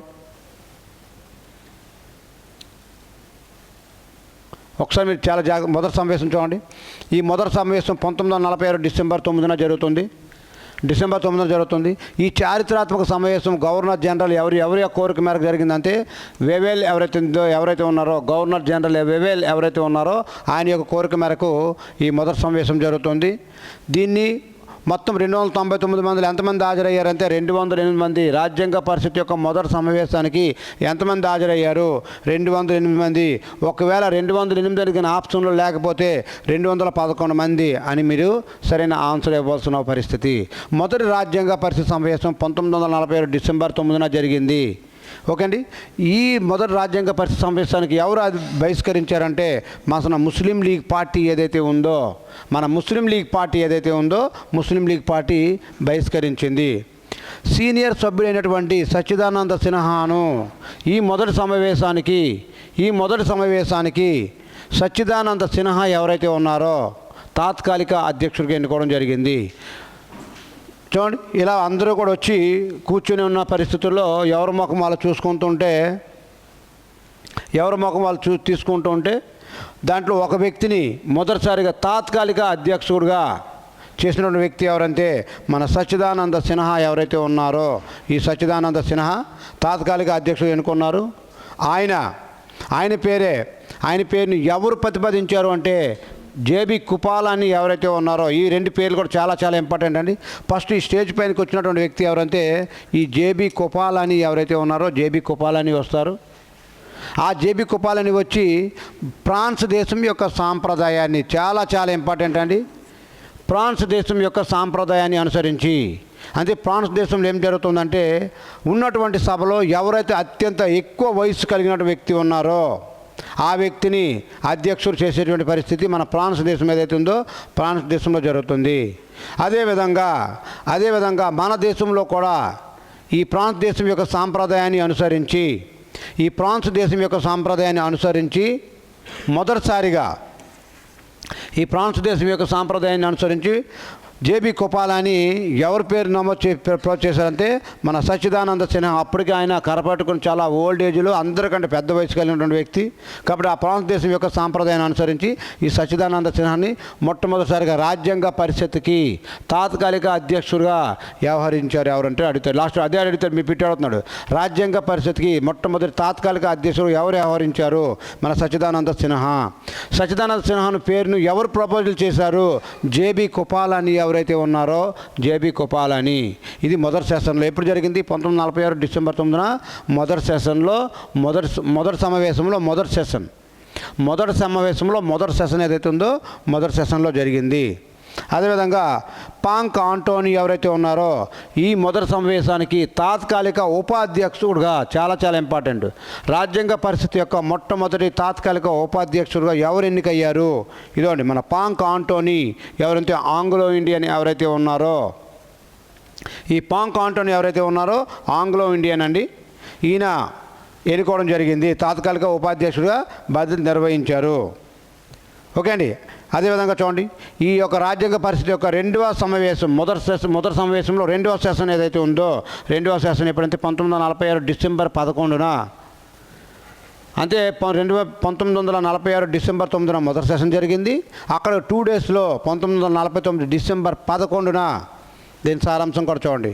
ఈ ఇంగ్లీష్ మీడియం పిల్ల కూడా ఒకసారి మీరు ప్రతి స్లైడ్ కూడా మీకు కావాల్సిన విధంగా రెడీ అయింది చూసుకోండి. అదేవిధంగా చూడండి 1946 డిసెంబర్ 11వ తేదీన 2వ సెషన్ జరుగుతుంది. ఈ 2వ సెషన్లో అప్పటి వరకు ఆ 2 రోజులకి తాత్కాలిక అధ్యక్షుడిగా ఎన్నికైనటువంటి సచ్చిదానంద సిన్హా అండ్ తాత్కాలిక ఉపాధ్యక్షుడిగా ఉన్నటువంటి పాంగ్ కాంటోని తీసివేసి శాశ్వత అధ్యక్షుడిగా 2వ సమావేశంలో డాక్టర్ బాబు రాజేంద్ర ప్రసాద్ రాజ్యాంగ పరిషత్ యొక్క శాశ్వత అధ్యక్షుడిగా ఎవరు ఎన్నికయ్యారు అంటే డాక్టర్ బాబు రాజేంద్ర ప్రసాద్ ఎవరైతే ఉన్నారో ఆయన. ఈ పేరు మైండ్లో ఫిక్స్ అయిపోవాలి. ఎందుకంటే భారతదేశ మొట్టమొదటి రాష్ట్రపతి ఎవరు? డాక్టర్ బాబు రాజేంద్ర ప్రసాద్ ఎవరైతే ఉన్నారో ఈయనే. అంటే రాజ్యాంగ పరిషత్ మొట్టమొదటి అధ్యక్షుడు ఎవరంటే శాశ్వత డాక్టర్ బాబు రాజేంద్ర ప్రసాద్ ఎవరైతే ఉన్నారో ఆయన. నెక్స్ట్ తాత్కాలిక ఉపాధ్యక్షులుగా రాజ్యాంగ పరిషత్కి తాత్కాలిక ఉపాధ్యక్షులుగా 2 వ్యక్తులు ఉన్నారు. ఈ 2 పేర్లు కూడా మీ మైండ్లో ఫిక్స్ అయిపోవాలి. హెచ్సి ముఖర్జీ అండ్ విటి కృష్ణమాచారి ఎవరైతే ఉన్నారో ఈ 2 పేర్లు కూడా మీ మైండ్లో ఫిక్స్ అయిపోవాలి. లాస్ట్ టైం అడిగిన డైరెక్ట్గా అడుగుతున్న బిట్లే. రాజ్యాంగ పరిషత్కి మొట్టమొదటిసారిగా ఉపాధ్యక్షులు ఎన్నికైన వ్యక్తులు ఎవరు? హెచ్సి ముఖర్జీ అండ్ విటి కృష్ణమాచారి ఎవరైతే ఉన్నారో ఆయన. రాజ్యాంగ పరిషత్కు మొట్టమొదటి శాశ్వత అధ్యక్షుడు ఎవరు? డాక్టర్ బాబు రాజేంద్ర ప్రసాద్. రాజ్యాంగ పరిషత్కి మొట్టమొదటి తాత్కాలిక అధ్యక్షుడు ఎవడు? సచ్చిదానంద సిన్హా. రాజ్యాంగ పరిషత్కి మొట్టమొదటి ఉపాధ్యక్షుడు ఎవడు? తాత్కాలిక ఉపాధ్యక్షుడు ఎవడు? పాంగ్ కాంటోని ఎవరైతే ఉన్నారో ఆయన. అదేవిధంగా చూడండి ఇదే రాజ్యాంగ పరిషత్కి బిఎన్ రావు బెనగల నరసింహరావు ఎవరైతే ఉన్నారో న్యాయ సలహాదారుడిగా ఎంపిక అవ్వడం జరిగింది. బెనగల నరసింహరావు అప్పటికే మంచి పేరు పాఖ్యతతో ఉన్నటువంటి వ్యక్తి. అంతర్జాతీయ న్యాయస్థానానికి ఎన్నికైనటువంటి మొదటి భారతీయుడు. అంతర్జాతీయ న్యాయస్థానానికి ఎన్నికైనటువంటి మొదటి భారతీయుడు ఎవరంటే బెనగల నరసింహరావు. ఈయన మన భారత రాజ్యాంగ పరిషత్కి సలహాదారుడుగా ఉన్నటువంటి వ్యక్తి ఎవరంటే మన బెనగల నరసింహరావు, బిఎన్ రావు ఎవరైతే ఉన్నారో ఆయన. అదేవిధంగా ఈ 2వ సెషన్ అయిపోయింది. ఈ 3వ సమావేశం చూడండి. ఈ 3వ సమావేశం ప్రతిదీ కూడా 2 రోజుల గ్యాపుల్లో 1946 డిసెంబర్ 9న ఒకసారి, 1946 డిసెంబర్ 11న రెండోసారి, 1146 డిసెంబర్ 13న 3వ సమావేశం జరిగింది. మొదటి సమావేశంలో 3వ సెషన్ ఏదైతే ఉందో 3వ సెషన్లో జరిగింది. ఇక్కడ చాలా కీలకమైనటువంటి అంశము ఇది కూడా లాస్ట్ టైం బిట్ అడిగాడు. మన జవహర్లాల్ నెహ్రూ ఎవరైతే ఉన్నారో లక్ష్యాలు ఆశయాలు అనే తీర్మానాన్ని ప్రవేశపెట్టడం జరుగుతుంది ఈ 3వ సమావేశంలో. ఇదే చాలా చాలా కీలకమైంది. జవహర్లాల్ నెహ్రూ రాజ్యాంగ రూపకల్పనకు దిశానిర్దేశం చేసేటువంటి లక్ష్యాలు మరియు ఆశయాలు తీర్మానాన్ని ప్రవేశపెట్టారు. చాలా ఇంపార్టెంట్ అండి. లాస్ట్ టైం ఏం బిట్ అడిగాడంటే లక్ష్యాలు ఆశయాలు అనే తీర్మానాన్ని ఎవరు ప్రవేశపెట్టారు? మన జవహర్లాల్ నెహ్రూ అనే ఎవరైతే ఉన్నారో ఆయన. ఏ తేదీన ప్రవేశపెట్టారు? 1946 డిసెంబర్ 13వ తేదీన 3వ సెషన్లో మొదటి సమావేశంలో 3వ సెషన్ ఏదైతే ఉందో 3వ సమావేశంలో ప్రవేశపెట్టారు. నెహ్రూ ఈ తీర్మానం ప్రజలు పవిత్ర ప్రతిజ్ఞగా ఈ తీర్మానాన్ని ప్రజల యొక్క పవిత్ర ప్రతిజ్ఞగా పేర్కొన్నారు. అంటే ఈ సమావేశం ఏం చెప్తుందంటే ఈ లక్ష్యాలు ఆశయాల అంశం పైన ఏం మాట్లాడుతుందంటే దగ్గర అప్పుడు ఉన్నటువంటి ప్రజలందరూ కూడా మనపైన నమ్మకాన్ని పెట్టారు. వారి యొక్క కష్టాలని అన్ని రకాల బాధల్ని తీర్చాలని మనపై నమ్మకం పెట్టారు. వారి యొక్క ప్రతి కన్నీటి బొట్టును కూడా చూడడమే మన యొక్క లక్ష్యము.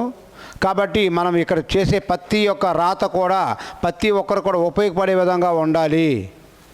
ధనికుడు పేదని లేకుండా ప్రతి వ్యక్తికి కూడా సమంగా అవకాశం ఉండే విధంగా మనం ఈ రాజ్యాంగాన్ని రాయాలి అని అనేక అంశాలు కూడా దీంట్లో పొందుపరిచారు. చూడండి ఈ నెహ్రూ తీర్మానాన్ని ప్రజల పవిత్ర ప్రతిజ్ఞగా పేర్కొన్నారు. కేఎం మున్షి దీన్ని భారత ప్రజల యొక్క జాతక చక్రంగా పేర్కొన్నారు. లాస్ట్ టైం బిట్ అడిగాడు లక్ష్యాలు ఆశయాలు తీర్మానాన్ని భారత ప్రజల యొక్క జాతక చక్రంగా ఎవరు అభివర్ణించారు అని చాలా జాగ్రత్తగా బిట్ అడిగాడు. మన పవిత్ర ప్రతిజ్ఞ ఎవరంటే మన కేఎం మున్షి ఎవరైతే ఉన్నారో కేఎం మున్షి భారత ప్రజల యొక్క జాతక చక్రంగా అభివర్ణించారు. రాజ్యాంగం ఏ లక్ష్యంతో ఉండాలో తెలిపేటువంటి ఈ తీర్మానం నేటి పీఠిక కూడా ప్రాతిపదికగా నిలిచింది. అంటే పీఠిక ప్రవేశిక రాజ్యాంగ ప్రవేశికకు మూలమేది? ఈ లక్ష్యాలు ఆశయాలు తీర్మానమే. చాలా చాలా ఇంపార్టెంటు. లక్ష్యాలు ఆశయాలు తీర్మానాన్ని భారత రాజ్యాంగానికి జాతక చక్రం వంటిది అని ఎవరు అభివర్ణించారు? కేఎం మున్షి ఎవరైతే ఉన్నారో KM Munshi last time bit అడిగాడు ఇది. అండ్ ఈ లక్ష్యాల ఆస్మాన్ తీర్మానాన్ని ఏ తేదీని ఆమోదించారు అని లాస్ట్ టైం కూడా బిట్ అడిగాడు. చూడండి ఇక్కడ, ఈ తీర్మానాన్ని రాజ్యాంగ పరిస్థితి 1947 జనవరి 22. ఇది మైండ్లో ఫిక్స్ అయిపోవాలండి. ఎస్ఐ అండ్ కానిస్టేబుల్ ప్రిపేర్ అవుతున్న పిల్లలు ఎవరైతే ఉన్నారో ఈ డేట్తో సహా ఇన్క్లూడింగ్ గ్రూప్ 2 అభ్యర్థులు కూడా డేట్తో సహా లక్ష్యాల ఆశయాల తీర్మానాన్ని ఎప్పుడు ఆమోదించారు? 1947 జనవరి 22న ఏకీగ్రహంగా ఆమోదించారు. ఎందుకంటే దాంట్లో ఉండే ప్రతి అంశం కూడా ప్రజలందరికీ సమన్యాయంగా ఉండాలి అనే ఉద్దేశంతో ఏర్పాటు చేశారు దీన్ని. అదేవిధంగా చూడండి ఇది ఈ మూడో సమావేశంలో 1947 డిసెంబర్ 13న నెహ్రూ ప్రవేశపెట్టిన లక్ష్యాల ఆశయాల తీరాంశం యొక్క సారాంశము భారతదేశాన్ని సార్వభౌమ ప్రజాస్వామ్య గణతంత్ర రాజ్యంగా ప్రకటించడము, దేశాన్ని స్వయం ప్రతిపత్తి కలిగినటువంటి రాష్ట్రాల సమైక్య. చూడండి చాలా ఇంపార్టెంట్, స్వయం ప్రతిపత్తి కలిగినటువంటి రాష్ట్రాల సమైక్యగా రూపొందించడం అని ఈ లక్ష్యాలు ఆశయాలు అనే తీర్మానంలో ఈ సమైక్య అనే పదాన్ని చూసారా? లక్ష్యాలు ఆశయాలు తీర్మానంలో ఈ సమైక్య అనే పదాన్ని చేర్చడం జరిగింది. కానీ మన నెహ్రూ అనుకున్నలాగా ఈ లక్ష్యాలు ఆశయాలు అనే లక్ష్యాలు ఆశయాల దాంట్లో కానీ రాష్ట్రాల సమైక్య అనే పదం కానీ చేర్చి ఉంటే ఈరోజు భారతదేశం 100 దేశాలు అయిపోయేటువంటి పరిస్థితి. ఈరోజు భారతదేశం 100 దేశాలుగా మారేటువంటి పరిస్థితి. అందుకే ఆ రోజు మన అంబేద్కర్ గారు చాలా బాగా ఆలోచించి ఈ సమైక్య అనే పదానికి బదులుగా భారత రాజ్యాంగంలో యూనియన్ అనే పదాన్ని చేర్చారు. యూనియన్ అనే పదాన్ని చేర్చారు. ఈ యూనియన్ అనే పదాన్ని మనం ఏ దేశం నుంచి గ్రహించామో మన కెనడా దేశం ఏదైతే ఉందో మన కెనడా దేశం నుంచి యూనియన్ అనే పదాన్ని తీసుకోవడం జరిగింది. అలాగని భారత రాజ్యాంగంలో సమైక్య లక్షణాలు లేవా అంటే ఉన్నాయి, కానీ అత్యవసర పరిస్థితుల్లో యూనియన్గా మారుతుంది. అంతే యూనియన్ ఏం వివరిస్తుందంటే భారతదేశము కావాలంటే 100 రాష్ట్రాలు కాదు 1000 రాష్ట్రాలు అయిపోయినా పర్వాలేదు, కానీ ఈ భారత సరిహద్దులు ఏవైతే ఉన్నాయో ఈ సరిహద్దులు దాటి బయటికి వెళ్ళడానికి లేదు అని చాలా క్లారిటీగా ఎక్స్ప్లెయిన్ చేసింది. అదే వివరిస్తుంది. అందుకే ఈరోజు భారతదేశము మన ఎటువంటి దేశాలకు ఇడిపోకుండా ఉండడానికి గల కారణం అదే. లేదనుకుంది ఈరోజు మన మద్రాసు అనేది ఒక రాష్ట్రం అయిపోయిన, తమిళనాడు ఒక దేశం అయిపోయిను, ఆ పక్కన ఉన్నటువంటి పంజాబ్ అనేది అది ఒక దేశంగా మారిపోయి నిఖిలిస్తాన్గా మారిపోయేటువంటి పరిస్థితులు ఉండేవి. అందుకే మన అంబేద్కర్ గారు అన్నింటినీ దృష్టిలో పెట్టుకొని ఈ సమైక్య అనే పదానికి బదులుగా నెహ్రూ గారు బాగా ప్రవేశపెట్టారు. ఓకే, మీరు చెప్పినటువంటి అన్నీ కూడా బాగానే ఉన్నాయి, కానీ రాష్ట్రాల సమైక్య అనే పదం మాత్రము కరెక్ట్ కాదు అని బాగా ఆలోచించి ఈ సమైక్య పదానికి బదులుగా ఈ యూనియన్ అనే పదాన్ని మాత్రం చాలా బాగా ఏర్పాటు చేయడం జరిగింది. అయితే ఆయన లక్ష్యాల ఆశయాల తీర్మానం ఏ పదాలు ఉన్నాయంటే సార్వభౌమ ప్రజాస్వామ్య గణతంత్ర రాజ్యంగా ప్రకటించడము, స్వయం ప్రతిపత్తి కలిగిన రాష్ట్రాల సమైక్య రూపొందించడము, అధికారానికి అస్సలు మూల వనరు ప్రజలే అని గుర్తించడము. అధికారానికి మూలము ఎవరంటే ప్రజలే అని గుర్తించడము అని ఇవన్నీ కూడా లక్ష్యాల ఆశయాలు ఉంటాయి. ఇంకేముందంటే లక్ష్యాల ఆశయాల తీర్మానం ఇంకేమున్నాయంటే పౌరులందరికీ సామాజిక ఆర్థిక రాజకీయ న్యాయాన్ని చేకూర్చడము, వెనుకబడిన తరగతులకు గిరిజనులకు అణగారిన వర్గాలకు మరియు మైనార్టీలకు ప్రత్యేకమైన రక్షణలు కల్పించడము అని ప్రతిదీ కూడా మన రాజ్యాంగ లక్ష్యాలు ఆశయాలు అనే తీర్మానం ఏదైతే ఉందో మన లక్ష్యాలు ఆశయాల తీర్మానం ఏదైతే ఉందో దాంట్లో ఎంత క్లారిటీగా ఎక్స్ప్లెయిన్ చేయడము జరిగింది. అదేవిధంగా చూడండి 12వ సెషన్ చాలా ఇంపార్టెంట్. 12వ సెషన్ చూడండి, మన 12వ సెషన్ ఏదైతే ఉందో 1950 జనవరి 24వ తేదీన చివరి సమావేశము. అండ్ దీనికంటే ముందు 11వ సెషన్ జరిగింది. ఈ 11వ సెషన్ ఎప్పుడైతే 11వ సెషన్ జరిగింది, ఈ 11వ సెషన్లో 1949 నవంబర్ 26వ తేదీన భారత రాజ్యాంగం ఆమోదించబడింది. ఈ 11వ సెషన్లో భారత రాజ్యాంగం ఏదైతే ఉందో ఆమోదించబడింది. ఈ 11వ సెషన్ అయినాటికి ఎన్ని రోజులు జరిగాయి సమావేశాలు అంటే 165 రోజులు జరిగాయి. ఈ 12వ సెషన్ మాత్రం ఒక రోజే జరుగుతుంది. మొత్తం రాజ్యాంగ పరిస్థితికి ఎన్ని రోజులు జరిగాయి అంటే 166 రోజులు జరిగింది. అదేవిధంగా చూడండి, ఈ 12వ సమావేశం ఏదైతే ఉందో 1950 జనవరి 24న చివరి సమావేశం ఇది. రాజ్యాంగ పరిషత్ యొక్క అధ్యక్షుడిగా ఉన్నటువంటి డాక్టర్ బాబు రాజేంద్ర ప్రసాద్ భారతదేశ తొలి రాష్ట్రపతిగా డాక్టర్ బాబు రాజేంద్ర ప్రసాద్ ఏ సమావేశం తర్వాత 12వ సెషన్ తర్వాత రాజ్యాంగ పరిస్థితి యొక్క చివరి సమావేశం తర్వాత భారతదేశ తొలి రాష్ట్రపతిగా ఎన్నుకోవడం జరిగింది. ఎవరు? Doctor Babu Rajendra Prasad. Last time bit ఏమడిగాడంటే డాక్టర్ బాబు రాజేంద్ర ప్రసాద్ రాష్ట్రపతిగా ఎన్నికైనప్పుడు అతని యొక్క ఎన్నికల్లో రిటర్నింగ్ అధికారిగా ఎవరున్నారు? హెచ్సి అయ్యంగార్ ఎవరైతే ఉన్నారో, ఈ పదం కూడా మైండ్లో ఫిక్స్ అయిపోవాలి. మన కానిస్టేబుల్ ఎస్ఐకి ప్రిపేర్ అవుతున్న పిల్లలు ఎవరైతే ఉన్నారో ఇక్కడ ట్రై చేసే ప్రతి పదం కూడా నీ మైండ్లో ఫిక్స్ అవ్వాలి. ఎందుకంటే ఇవన్నీ కూడా అడిగిన బిట్లే. మొట్టమొదటి రాష్ట్రపతి అయినటువంటి డాక్టర్ బాబు రాజేంద్ర ప్రసాద్ యొక్క ఎన్నికల్లో రిటర్నింగ్ అధికారిగా ఎవరున్నారంటే హెచ్వి అయ్యంగార్ ఎవరైతే ఉన్నారో ఆయన. ఓకే అండి. అదేవిధంగా ఇదే 12వ సెషన్లో ఇంకేం జరిగిందంటే రాష్ట్రపతిగా డాక్టర్ బాబు రాజేంద్ర ప్రసాద్ ఎన్నికయ్యారు. అండ్ రెండో సమావేశంలో ఇంకేం జరిగిందంటే మన జనగణమనను నేషనల్ యాంథమ్గా ఆమోదించారు.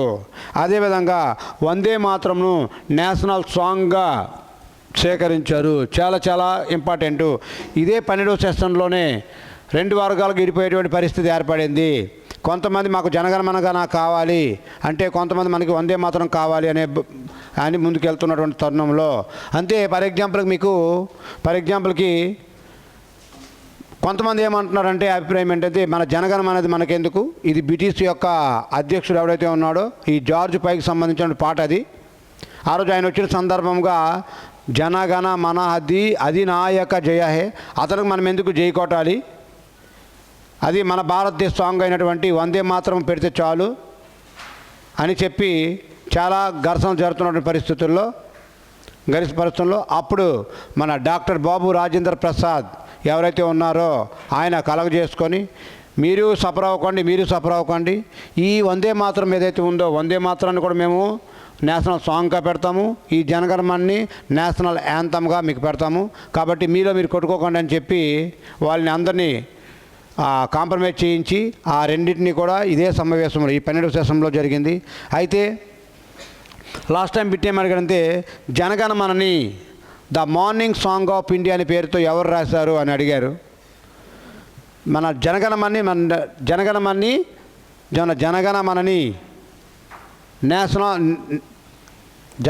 The morning song of India అనే పేరుతో ఎవరు రాశారు అని అడిగారు. మన రవీంద్రనాథ్ ఠాగూరే. ఎక్కడి నుంచి అంటే మదనాపల్లి, మన చిత్తూరు జిల్లా, మన తిరుపతిలోని చిత్తూరు జిల్లాలోని మదనాపల్లిలో ఉన్నటువంటి దీంట్లో నుంచే అక్కడే మీకు రాయడం జరిగింది. జనగణమని మార్నింగ్ సాంగ్ ఆఫ్ ఇండియా అనే పేరుతో రవీంద్రనాథ్ ఠాగూర్ ఎవరైతే ఉన్నారో రవీంద్రనాథ్ ఠాగూర్ రాయడం జరిగింది. ఓకే అండి. ఇదే విధంగా దీనికోసం మాట్లాడితే జనగణమనని పూర్తిగా పాడడానికి ఎంత సమయం పడుతుంది, 52 సెకండ్లు పడుతుంది అని దీని సారాంశం అని కూడా ఒకసారి చూడండి ఇక్కడ. దీని యొక్క మూల రచన జనగణమన. మన జనగణమన యొక్క మూల రచన ఏదైతే బెంగాలీ భాషలో మొదటిసారిగా రచించారు. మన రవీంద్రనాథ్ ఠాగూర్ గారు ఎవరైతే ఉన్నారో జనగణమనని మొదటిసారిగా ఏ భాషలో రాశారంటే బెంగాలీ భాషలో రాశారు. ఇది బిట్టే. ఏ సంవత్సరంలో పాడారంటే 1911 కలకత్తా ఐఎన్సి సమావేశంలో మొదటిసారిగా సరళా రాణి చౌదరి బృందం ఎవరైతే ఉన్నారో ఆ బృందం మొదటిసారిగా మన జనగణమనని పాడడం జరిగింది. ఏ సంవత్సరంలో? 1911 సంవత్సరంలో. ఏ సమావేశంలో? కలకత్తా ఐఎన్సి సమావేశంలో. జనగణమన మొదటి ఏ భాషలో రాయబడింది? మన బెంగాలీ భాషలో రాయబడింది. అదేవిధంగా ఐఎన్సీ అధ్యక్షుడు చూడండి.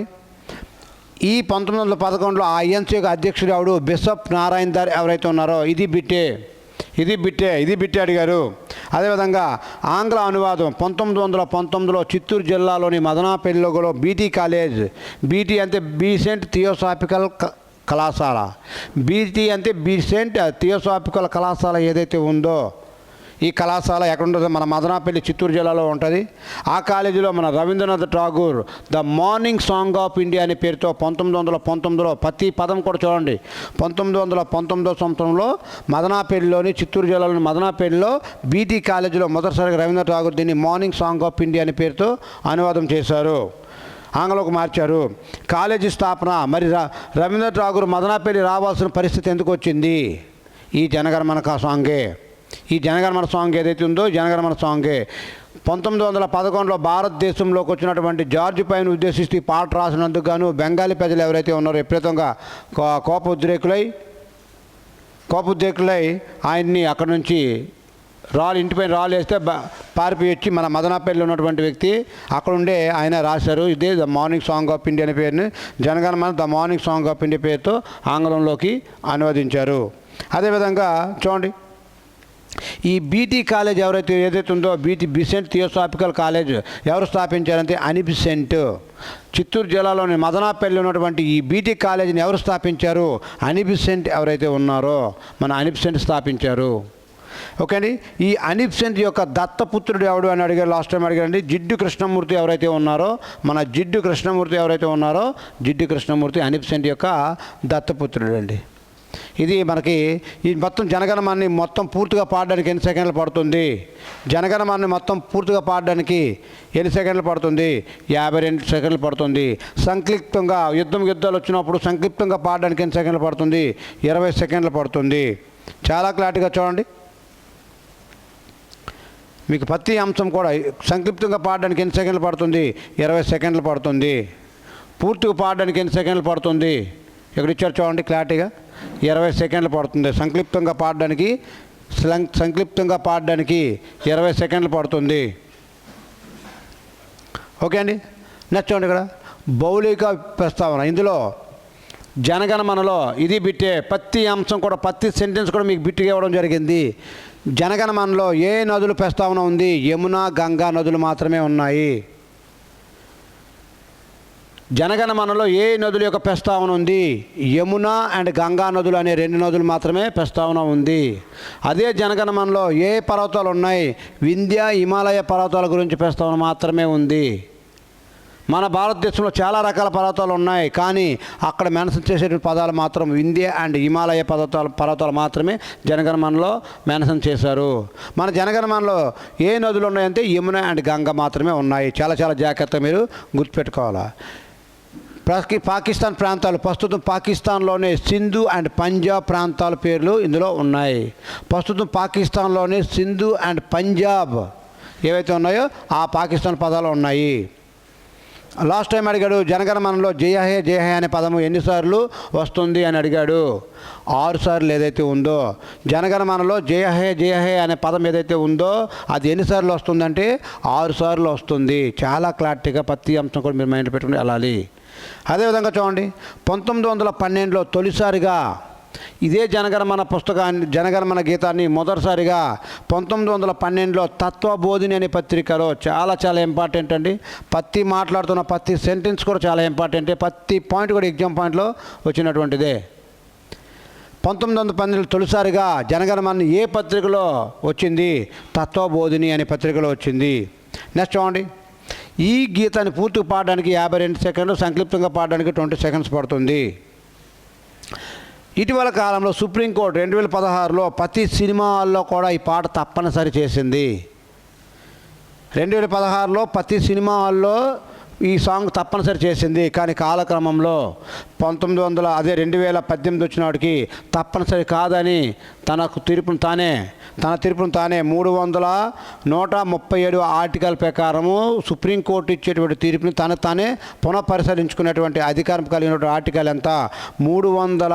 137 ఆర్టికల్ ఏదైతే ఉందో 137 ఆర్టికల్ ఏదైతే ఉందో ఈ 137 ఆర్టికల్ ప్రకారము తనకు తానే పునఃపరిశీలించుకొని మళ్ళీ 2016లో తప్పనిసరి అన్నటువంటి దాన్ని 2010 తప్పనిసరి కాదు అని తీర్పు స్పష్టం చేసింది.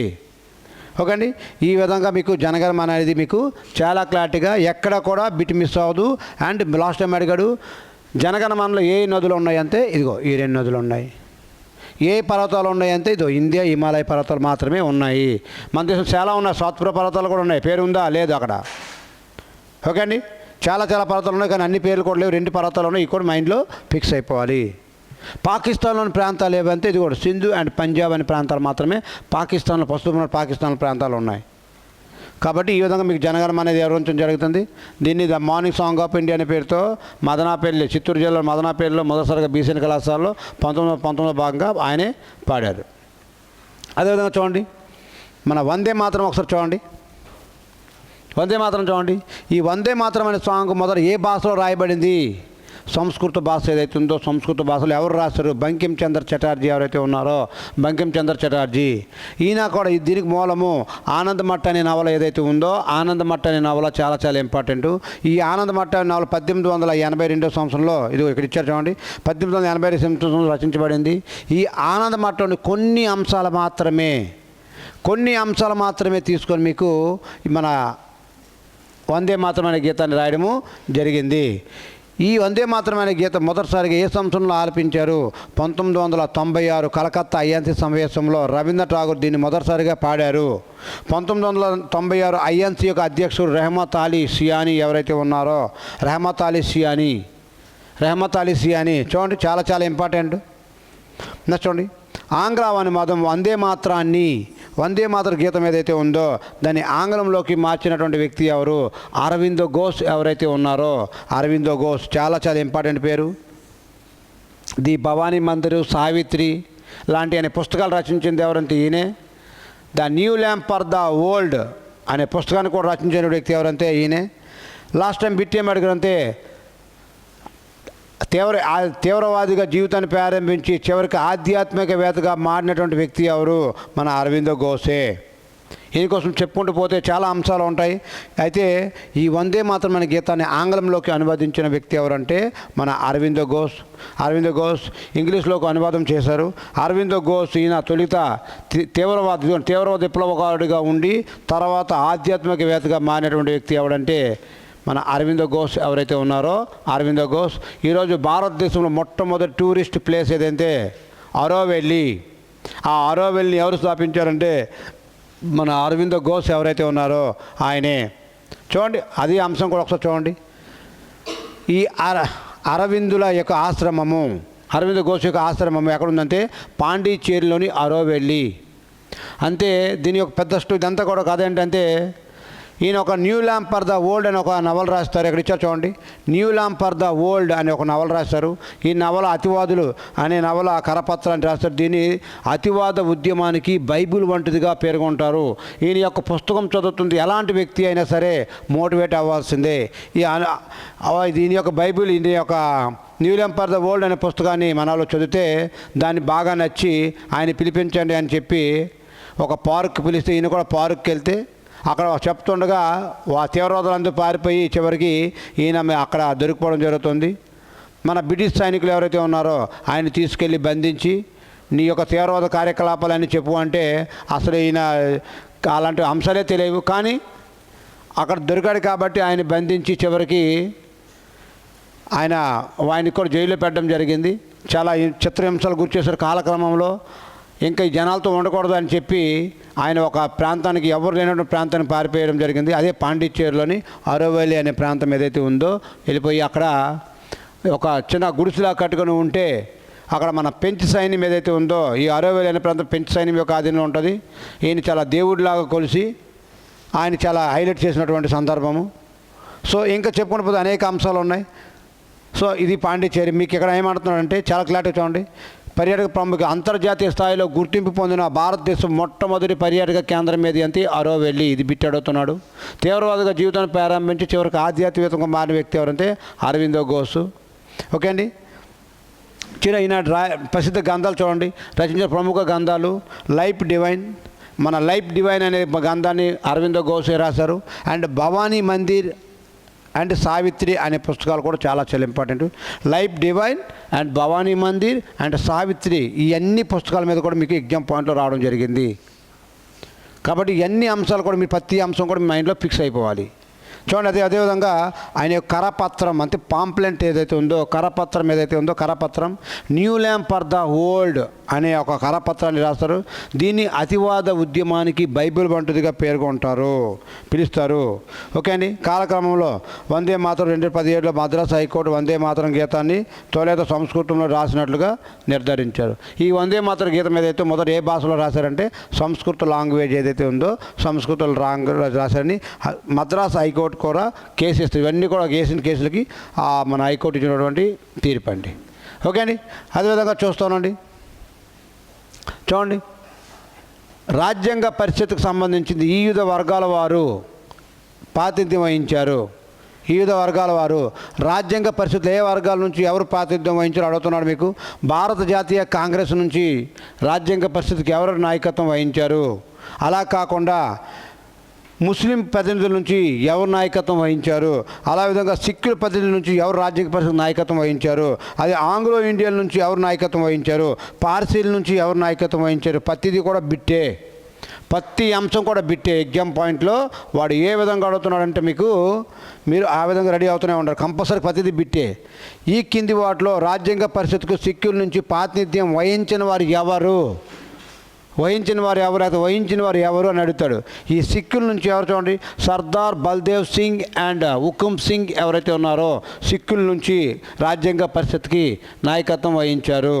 అలా కాకుండా ఆంగ్లో ఇండియన్ నుంచి అడిగితే పాంగ్ ఆంటోనీ, ఈయన రాజ్యాంగ పరిషత్ యొక్క మొట్టమొదటి ఉపాధ్యక్షుడు. రాజ్యాంగ పరిషత్ మొట్టమొదటి ఉపాధ్యక్షుడు ఎవరంటే పాంగ్ ఆంటోనీ ఎవరైతే ఉన్నారో ఆయన ఆంగ్లో ఇండియన్ నుంచి ప్రాతినిధ్యం వహించారు. అండ్ పార్సీల నుంచి హెచ్పి మోడీ ఎవరైతే ఉన్నారో ఈ హెచ్పి మోడీ పార్సీల నుంచి. అదేవిధంగా ముస్లిం ప్రతినిధులు చూడండి, మహమ్మద్ సాదుల్లా మరియు మౌలానా అబుల్ కలాం ఆజాద్ భారతదేశ మొట్టమొదటి విద్యాశాఖ మంత్రి. The first education minister in India ఎవరైతే మౌలానా అబుల్ కలాం ఆజాద్ ఎవరైతే ఉన్నారో Maulana Abul Kalam Azad. The missile man of India ఎవరంటే అబ్దుల్ కలాం ఎవరైతే ఉన్నారో ఆయన అబ్దుల్ కలాం. ఈయన మాత్రం మౌలానా అబుల్ కలాం ఆజాద్ ఎవరైతే ఉన్నారో ఈయన ముస్లిం నుంచి నాయకత్వం వహించారు. అదేవిధంగా ఐఎన్సి ఇండియన్ నేషనల్ కాంగ్రెస్ నుంచి మన జవహర్లాల్ నెహ్రూ, సర్దార్ వల్లభాయ్ పటేల్, డాక్టర్ రాజేంద్ర ప్రసాద్ అండ్ భోగరాజు పట్టాభి సీతారామయ్య మొదలగు వారు ఐఎన్సి నుంచి రాజ్యాంగ పరిషత్కి నాయకత్వం వహించారు. ఓకే అండి. అదేవిధంగా చూడండి, వీళ్ళందరూ కూడా ఏ యొక్క వర్గం నుంచి ఎవరు నాయకత్వం వహించారు కూడా చాలా చాలా చాలా ఇంపార్టెంటే. ఈ అన్ని అంశాలు కూడా మీరు పెట్టుకుంటూ వెళ్తే రేపు పేపర్ ఏ విధంగా తయారు చేసినా నువ్వు గెటిన్ అవ్వగలుగుతావు. కాబట్టి మీకు చెప్తుంది ఒకటే అంశం చూడండి, ఎటువంటి సుత్తు లేకుండా మీకు 100% కంటెంట్ అందించడంలో మనం చాలా క్లారిటీగా ముందుకు వెళ్తున్నాం. చూడండి, హిందూ మహాసభ నుంచి లాస్ట్ టైం అడిగాడు, హిందూ మహాసభ నుంచి రాజ్యాంగ పరిషత్కి ఎవరు నాయకత్వం వహించారు? ఇదిగోండి, శ్యామ్ ప్రసాద్ ముఖర్జీ మరియు ఎంఆర్ జయకర్ ఎవరైతే ఉన్నారో హిందూ మహాసభ నుంచి. లాస్ట్ టైం చూడండి, ఇది బిట్టాడు. అఖిల భారత షెడ్యూల్ కులాల సంఘం నుంచి ఎవరు నాయకత్వం వహించారు? అఖిల భారత షెడ్యూల్ కులాల సంఘం నుంచి డాక్టర్ బిఆర్ అంబేద్కర్ ఎవరైతే ఉన్నారో ఆయన. అలా కాకుండా అఖిల భారత మహిళా సంఘం నుంచి ఎవరు నాయకత్వం వహించారు రాజ్యాంగ పరిషత్కి? హంసా మెహతా ఎవరైతే ఉన్నారో హంసా మెహతా. ఈ ప్రతి పదం కూడా ఇంపార్టెంటే. 100% నువ్వు పాలిటీ పైన కమాండింగ్ సాధించాలనుకుంటే ఈ రాజ్యాంగ పరిషత్ అనే టాపిక్ ఏదైతే ఉందో నేర్చుకొని రావాలి. ఇంత క్లారిటీగా ప్రతి అంశం కూడా నేర్చుకొని రావాలి. అలా కాకుండా అఖిల భారత జమీందారుల సంఘం నుంచి దర్భంగా మహారాజా ఎవరైతే ఉన్నారో ఆయన. అఖిల భారత కార్మిక సంఘం నుంచి ఎవరైతే ఉన్నారో చూడండి ఇక్కడ, అఖిల భారత కార్మిక సంఘం నుంచి డాక్టర్ బాబు జగజ్జీవన్ రావ్ ఎవరైతే ఉన్నారో ఆయన. ప్రతి వ్యక్తి కోసం కూడా ప్రముఖమైన వ్యక్తులను టాపిక్ తీసుకొచ్చి ప్రతి వ్యక్తి కోసం కూడా మీకు ఎక్స్ప్లెయిన్ చేస్తాను. అండ్ అల్పసంఖ్యక వర్గాల నుంచి హెచ్సి ముఖర్జీ, ఇది లాస్ట్ టైం బిట్టే. ప్రతిదీ కూడా బిట్టి. ఈ ఎగ్జామ్స్లో ఇప్పటివరకు గత 15 సంవత్సరాల్లో మీరు ఒకసారి పరిశీలించినట్లయితే ఏదో ఒక కోణంలో ఏదో ఒక వ్యక్తి కోసం టచ్ చేస్తున్నటువంటి కోణమే. కాబట్టి మీరు ఎంత క్లారిటీగా ప్రతి అంశం కూడా మీరు నేర్చుకుని వెళ్ళగలిగితే రేపు నీకు 100% ఉద్యోగం ఎక్స్పెక్ట్ చేయొచ్చు. మన అకాడమీలో మీకు అన్ని త్రిబుల్ ధమాకాలో అన్నీ నడుస్తూ ఉన్నాయి.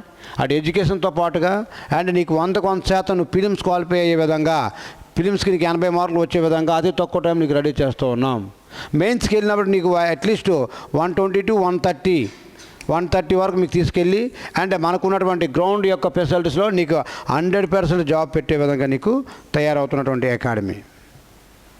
సో గమనిస్తున్నాండి, కంటెంట్ కూడా మీరు చూస్తున్నాండి, ఏ రేంజ్లో అందిస్తున్నాము, ఎన్ని రకాల బిట్లు వచ్చాయి, ఎన్ని రకాలుగా అడుగుతున్నాడో. నెక్స్ట్ చూడండి, భారతదేశం నా మాతృభూమి అనే ప్రతిజ్ఞ ఏదైతే ఉందో చాలా చాలా ఇంపార్టెంట్ అండి. ఇది కూడా చూడండి, ఈ ఈ ఈ యొక్క ప్రతిజ్ఞను నల్గొండ జిల్లాకు చెందినటువంటి అన్నపర్తికి చెందినటువంటి పైడిమరి వెంకట సుబ్బారావు ఎవరైతే ఉన్నారో రాశారండి. ఏ సంవత్సరంలో రాశారంటే 1962 సంవత్సరంలో జరిగిన చైనాకి భారత్కు జరిగినటువంటి యుద్ధం సమయంలో భారతీయుల్లో స్ఫూర్తిని నింపడానికి, భారతీయులందరిలో స్ఫూర్తిని నింపడానికి, భారతదేశం నా మాతృభూమి, భారతీయులందరూ నా సహోదరులు, నేను నా దేశాన్ని ప్రేమిస్తున్నాను అనే ఇలాంటి సూక్తిని మన తెలుగు బిడ్డ అయినటువంటి మన తెలంగాణ జిల్లాకు చెందినటువంటి వ్యక్తి, నల్గొండ జిల్లా అండ్ అనపర్తికి చెందినటువంటి పైడిమరి వెంకట సుబ్బారావు గారు రాశారు. 1962లో చైనా అండ్ యుద్ధంలో జరుగుతున్న సమయంలో ప్రజలలో దేశభక్తిని నింపడానికి దీన్ని రచించారు.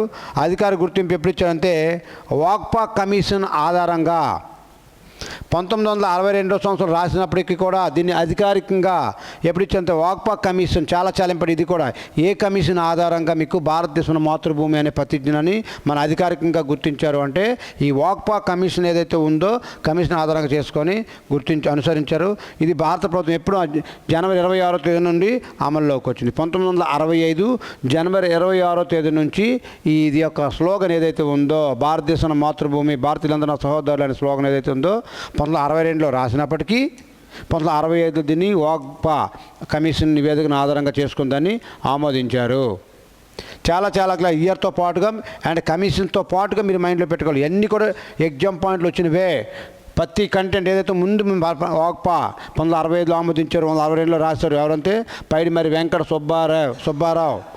సుబ్బారావు ఎవరైతే ఉన్నారో నల్గొండ జిల్లా తెలంగాణ రాష్ట్రం చెందినటువంటి వ్యక్తి. ఇప్పుడు ఒకప్పుడు ఆంధ్రప్రదేశ్, ఇప్పుడు తెలంగాణ రాష్ట్రం ఏదైతే ఉందో తెలంగాణ రాష్ట్రం చెందినటువంటి వ్యక్తిగా అయినా గుర్తింపు పొందారు. భారతదేశం నా మాతృభూమి ఏ సంవత్సరం రాశారు?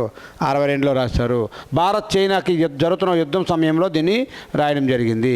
వాక్పా కమిషన్ ఆధారంగా చేస్తూ 1965లో దీన్ని ఏర్పాటు చేశారు. మీకు కావాలనుకుంటే ఈ ఇంగ్లీష్ కొటేషన్స్ కూడా స్లైడ్స్ కూడా మీకు చాలా క్లారిటీగా కనిపిస్తాయి. అదేవిధంగా చూడండి, మన జాతీయ జెండా ఏదైతే ఉందో, నేషనల్ ఫ్లాగ్ ఏదైతే ఉందో చాలా ఇంపార్టెంట్. దీనికోసం కూడా మాట్లాడుకుంటూ పోతే చాలా అంశాలు మాట్లాడాలి. దీన్ని ఆమోదించిన తేదీ మన రాజ్యాంగ పరిషత్ 1947 జూలై 22న జాతీయ జెండాను ఆమోదించింది. 1947 జూలై 22వ తేదీన, అంతే మనకి ఇండిపెండెంట్ రాకముందే 1947 ఆగస్టు 15న మన స్వాతంత్రం వస్తుంది. కానీ దీన్ని ఎప్పుడు ఆమోదించామంటే 1947 జూలై 22న దీన్ని ఆమోదించింది. ప్రధాన నియమాలు: జెండా కంటే ఎత్తులో భారతీయ జెండా కంటే ఎత్తులో ఇంకా ఏ దేశం యొక్క జెండా కానీ ఏ యొక్క జెండా కానీ పాతరాదు. ఏమైనా పెట్టాలనుకున్నా దాని యొక్క లెఫ్ట్ సైడ్ తప్ప దాని యొక్క ఎత్తులో ఏ జెండా కూడా పెట్టకూడదు. నీటిని కానీ నేలను కానీ ఇది తాకకూడదు. ఓకే అండి. ఈ జెండా ఎప్పుడు కూడా నేలను కానీ నీటిని కానీ తాకరాదు. దీని దుస్తులుగా ఆంబ్రాయిడ్ దుస్తులో కూడా వాడరాదు. అలంకరణ వస్తువులో కూడా దీన్ని నిషేధము. ఓకే అండి, నిషేధము. అదేవిధంగా కుషాన్ల మీద ప్రింటింగ్ అంటే వేయకూడదు. ఎంబ్రాయిడరీగా కోసం దీన్ని వాడకూడదు. దీనికోసం ఇంకా మాట్లాడితే చాలా అంశాలు మాట్లాడుకుంటూ పోవాలి. ఈ యొక్క జాతీయ జెండాలో అశోక చక్రం ఉంది. అశోక చక్రం ఎన్నో ఆకులు ఉంటాయి? 24 ఆకులు ఉంటాయి. ఈ జాతీయ జెండాలో ఉన్న పైన కనిపిస్తున్న కాషాయం రంగు, తెలుపు రంగు, ఆకుపచ్చ రంగు, ఈ యొక్క వివరణ ఎవరిచ్చారు? మన డాక్టర్ సర్వేపల్లి రాధాకృష్ణన్ ఎవరైతే ఉన్నారో మొదటిసారిగా ఈ రంగుల యొక్క పూర్తి యొక్క సమాచారాన్ని కూడా వివరించడం జరిగింది. ఈ కాషాయం ఏదైతే ఉందో త్యాగానికని, ఈ తెలుపేమో శాంతికని, ఆకుపచ్చేమో మట్టితో మనకున్న అనుబంధానికి అండ్ పాడి పంటల కోసమని ఆయన వివరించడము జరిగింది. ఓకే అండి. ఈ విధంగా మీకు ప్రతి అంశం కూడా వివరిస్తూ ఉంది. ఇంకా చూడండి, జెండా యొక్క పొడవు ఎడల్పులు ఎంత?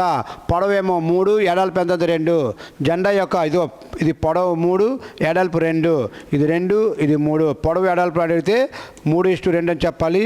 వెడల్పు పొడవు ఎంత అంటే 2:3 అని చెప్పాలి. వాడు ఎలాగడితే మనం అలా ఆన్సర్ చేయాల్సి ఉంటుంది. కాబట్టి సార్ మాకు 3:2 చెప్పారు కదా అని 3:2 చెప్పుకుంటే అవదు. పొడవు 3, ఎడల్పు 2. వాడు ఎడల్పు పొడవు ఎంత అని అడిగితే 2:3 అవుతుంది. కాబట్టి మీరు దీని యొక్క చూడండి, పొడవు 3:3. ఈ తెలుపు పట్టి మధ్యలో నేవీ బ్లూ ఆకారంలో అశోక చక్రంలో 24 ఆకులు ఉంటాయి. పై భాగం కాషాయ రంగుని సూచిస్తుంది, మధ్య భాగం తెలుపు రంగుని, కింద భాగం ఆకుపచ్చ రంగును చూపిస్తుంది. ఓకే అండి. దీన్ని కూడా ఇండియన్ స్టాండర్డ్ 1 1968 ప్రకారం ఈ నిబంధనలు ప్రకారమే జెండాను రూపొందించారు. ఓకే అండి, ఈ జాతీయ జెండా. అదేవిధంగా చూస్తున్నాండి భారత జాతీయ పతాకం యొక్క ముఖ్యాంశాలు. డాక్టర్ సర్వేపల్లి రాధాకృష్ణన్ రాజ్యాంగ పరిషత్తులో జెండాలోని రంగులను అంతరార్థాన్ని ఈ విధంగా వివరించారు. కాషాయము త్యాగానికి మరి వైరాగ్యానికి మరి చిహ్నము. చాలా చాలా ఇంపార్టెంట్, ప్రతి పదం కూడా ఇంపార్టెంటే. కాషాయము త్యాగానికి మరి వైరాగ్యానికి చిహ్నము. తెలుపు మానవ ప్రవర్తన నడిపే సత్య మార్గానికి ప్రతిగా. ఆకుపచ్చ నేలతో మనకున్న అనుబంధానికి ప్రకృతితో మనకు ఉన్నటువంటి అనుబంధాలు అండ్ పంటలకి సంబంధించింది ఆకుపచ్చ. ఆధారమైన వృక్షాన్ని సూచిస్తుంది. చారిత్రక నేపథ్య రూపకల్పన ఒకసారి చూడండి.